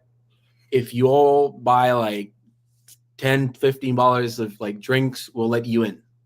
Oh, and I was like, all right. And they gave us some seats, and I watched it go, and I have nice photos of like the interior. It's a very pretty place.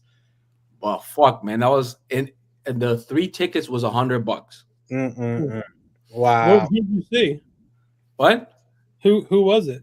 Who'd you see? It was a local band. It really didn't even matter, to be honest. It was just like they were doing like standards, and there was like a brass band doing like Louisiana shit, but I would just want to be inside there, Right. It was nice, but you got the full tourist experience. You got ripped off, and you got exactly. So there you go. Will you believe me if I tell you that the year after that I got ripped off again, but this time it was for the Rodney Dangerfield comedy. So I guess you didn't get any respect for your fake tickets there either. No, I disrespect myself. Yeah. Oh my god. Jose, next time you're in New York, just call me. It hasn't happened. You around. That was like when was that? Like 2016, something like that. So I've matured now. I know that. Did anybody try to sell you a bridge, or you were good? No. Yeah, but I do like. Guess I'm a weirdo, but for example, my aunt lives in Austining, right? I think I've told that. But so I'm a big fan of going to cemeteries. Don't ask me why. But I love going to cemeteries. So I go to like to pay respect to musicians. And in Austining, Sonny Sharrock is buried there. One of my favorite guitar players of all time. So I went there. The library's close by. It's pretty. It's just like. Did you go to Gates of Heaven when you were there? Yeah, I was there. Aren't Miles and Duke Ellington buried in the same? Yeah. Cemetery in New York, plot or whatever you call it. What is it? Woodlawn. Woodlawn, yeah. Yeah, right in the Fortran. I went to the one in Woodstock, and it's fun. There's a lot of it's not fun, but there's a lot of like Canadian flags, like people from the bands are there. Yeah. But it's like I like it. It's entertaining. Speaking of cemeteries, I saw a video the other day. They have a big problem with Rush Limbaugh's tomb. Oh, nice. It's marble, and apparently marble's porous, so People have been pissing on it so much that it just reeks of piss around his entire. Oh, room. nice. I would 100% do that. All right, good night, everybody. All right. Yeah, I forgot he was. You know when the Rush Limbo talk gets started. Oh my lord, that's fuck funny. that guy. But yeah, New York's fun. I was never again, but I like being alone in the city. I need to get up there. I've never been to New York. No, I'm glad that I was in Brooklyn before the whole Williamsburg boom happened. I got to see like how it looked, and then I remember people like protesting the Whole Foods. I think that was one of like the first signs that the rent was going up. The Whole Foods was like the whole thing. And I went to Rough Trade when they had like the big floor and they had the venue in the back. I saw some bands there. So I'm happy I got to see some stuff. Cool. I actually have to go New York in March. Let me know. My other cousin, not this cousin, my other cousin is getting married. So in Long Island, but of course I'm not. I have to go to New York first. Make sure they don't pick you up and put you in a camp. Buy your tickets online. Yeah, and don't trust that they'll just be there. Like, dude, I love that Jason Moran Thanksgiving record that Mike graciously sent me a copy of. It's freaking awesome. I love that record. Yeah, I'm looking forward to what night are you going? Wednesday. I always should go on a Wednesday. Because I don't know. It's because the next day is Thanksgiving, right? Yeah, right. Yeah. I gotta be in Philadelphia, so I may have to. Actually. I think my wife and my daughter are going down earlier, so I'll probably have to take the train by myself down to Philadelphia. And then Is she home? Is your daughter home from school already? Not yet. Not yet. She should, soon. I don't know when, but soon. Yeah. Yeah. But does he switch the sets up, or it's worth going multiple nights, or does he play pretty much the same show? I would say if I was here, that whole week, I would go multiple nights. Yeah. I would go multiple nights. Mike, have you ever gone up to the Montreal Jazz Fest? I never have. I had years ago. I had an opportunity to go, and I should have gone. Because years ago, my wife used to work for the Starwood Corporation that owned like all these hotels, like Westin, Sheraton. And one year we went up to Montreal, and the general manager of the hotel was like, "You got to come back during Jazz Fest. I'll hook you up." And I just never took him up on it. Yeah. My wife was there this year and last year. And last year was like Sonra Orchestra was there and they played. This year was a little shitty because the problem with the Jazz Fest now is like this year was Andre 3000, the headliner. Yeah. And you know what? Like I'm like, I don't know, like a festival, if it's a festival and it doesn't explicitly say what it is, fuck it, put whatever you want. But just because Andrew's playing the fucking flute now, that's not fucking jazz. What is this shit? Sells tickets. Yeah, exactly. Yeah, but and they always have those people that a lot of people wouldn't consider it jazz because they get people in, and those people. No, and I know historically it's like Muddy Waters playing at the folk festival, right? Yeah, stuff like that. Like I understand, but at the same time, it's like The only positive about that is that it anchors to a common denominator, and they might get exposed to the art form Yeah. right? Yeah. Because Well, it's a festival. But I it is a little sacrilege to have the crossover artist, I guess, if you're a purist. But it's not the worst thing for the community. I think Yeah, true. I mean, New Orleans, the New Orleans Jazz Fest. Yeah. Yeah. Um, And now you just Pearl want, Jam. yeah, it's like the Yeah. basically the I don't know. I'm looking at my poster now. Yeah, they still the New Orleans Jazz and Heritage Festival. yeah. I thought they had just changed it to the Heritage Festival, but you know, It's still jazz. I think so. I saw because Nick B's talking about Kamasi Washington. I saw Kamasi Washington at the park for free. I don't remember when that was, 2017, 2016. I don't remember. That was pretty great. And I saw him last year here in Monterey. He was, when I saw him in New York, it was so fucking hot. And, he wears his, clothes, his ropes and everything. He was sweating like a motherfucker. I've never seen somebody sweat that much. And over here, I saw him sweating, but it was like in a huge venue. And it was so cold because, he has to keep it cool, You saw him at Summer Stage? No, it was in Central Park. Yeah, Central Park. Yeah. Yeah, they do good shows there. Was it free? Yeah. Paid. Yeah, I saw that, and I used to go mostly in summer because I enjoyed going to the Lincoln Center shows that are also free. Yeah. I saw Patti Smith over there. I saw Lou Reed's Tai Chi teacher doing like a seminar at one point. That was pretty cool. The cool thing about those Central Park shows is there's a curfew. I think it has to be over by 9:30 or 10, so you can get to another show, like a second set somewhere or something downtown, and go see something else. You could do a double dip.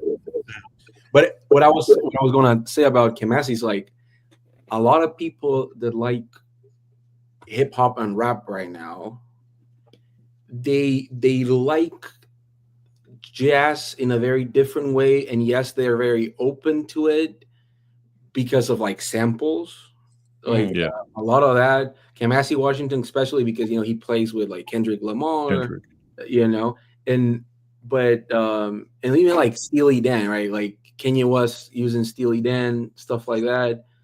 I think it's good, but at the same time, I feel like there's a lot of people that don't like cross the bridge because like. If like I would say like 60% of the people I know that don't like jazz, they're obsessed with the Pharoah Sanders, the last record he did, Turning Point. Yeah, Turning Point. Yeah. They were so obsessed with that record, and it sold like crazy. Like I remember the vinyl edition, the few like first 6 months, they were like sold out. And it was Jose. How old are you, Jose? I'm 29. All right, so I'm older than you, but not that much older than you. If it wasn't for hip hop, I wouldn't have known anything about jazz. That was my whole gateway into everything. Yeah, but you're right. Like you got to keep going. You can't just go surface level. My beginning with jazz was sort of like the Lounge Lizards and shit like that, like movies. I remember I was probably like 15 the first time I saw Naked Lunch. And that soundtrack like fucked me. I was like, oh, that's so trippy and that's so cool. And I had the CD and I would play it like at night when all my friends were like drunk. I would be like, like driving in like my hometown with the car, and I was like half drunk and shit because you can have a license over there at 14. So it was legal. You were drunk driving at 14. Yes, I was 100%. And I never learned how to ride a bike, so I was straight going to like drunk driving, but it was so fun. And I remember that was like the first approach was like because I used to read a lot. I still read a lot, but like beatnik poetry and stuff like that. And then Alice Coltrane, because I had a friend that she was obsessed with Alice Coltrane. And that was like the first things I learned but I think, I mean, whatever gets you right to that different part. Yes, but I think that at least my approach with jazz is like, it doesn't matter how much I go off that path, I always seem to like go back, because it gets These are swerving. Shit. Exactly. Hey guys, I'm gonna get out of here. I'm exhausted. Yeah, I gotta get up early tomorrow. All right. Big day. Yeah, I have to go cook. I just came here to say hello. Cool. And make a fool of myself for New Yorkers. All right. Now that we know you're drunk driving. Yeah, that was the thing, man. But interestingly enough, like in my country till this day, I still don't know if it's legal or not, but you can drink.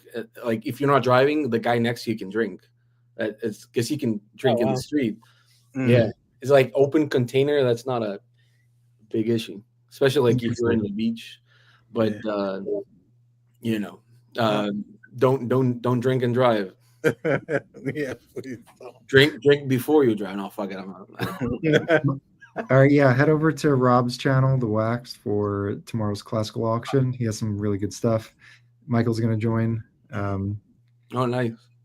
But yeah, Chris, great having you on. I really appreciate it. Thank you.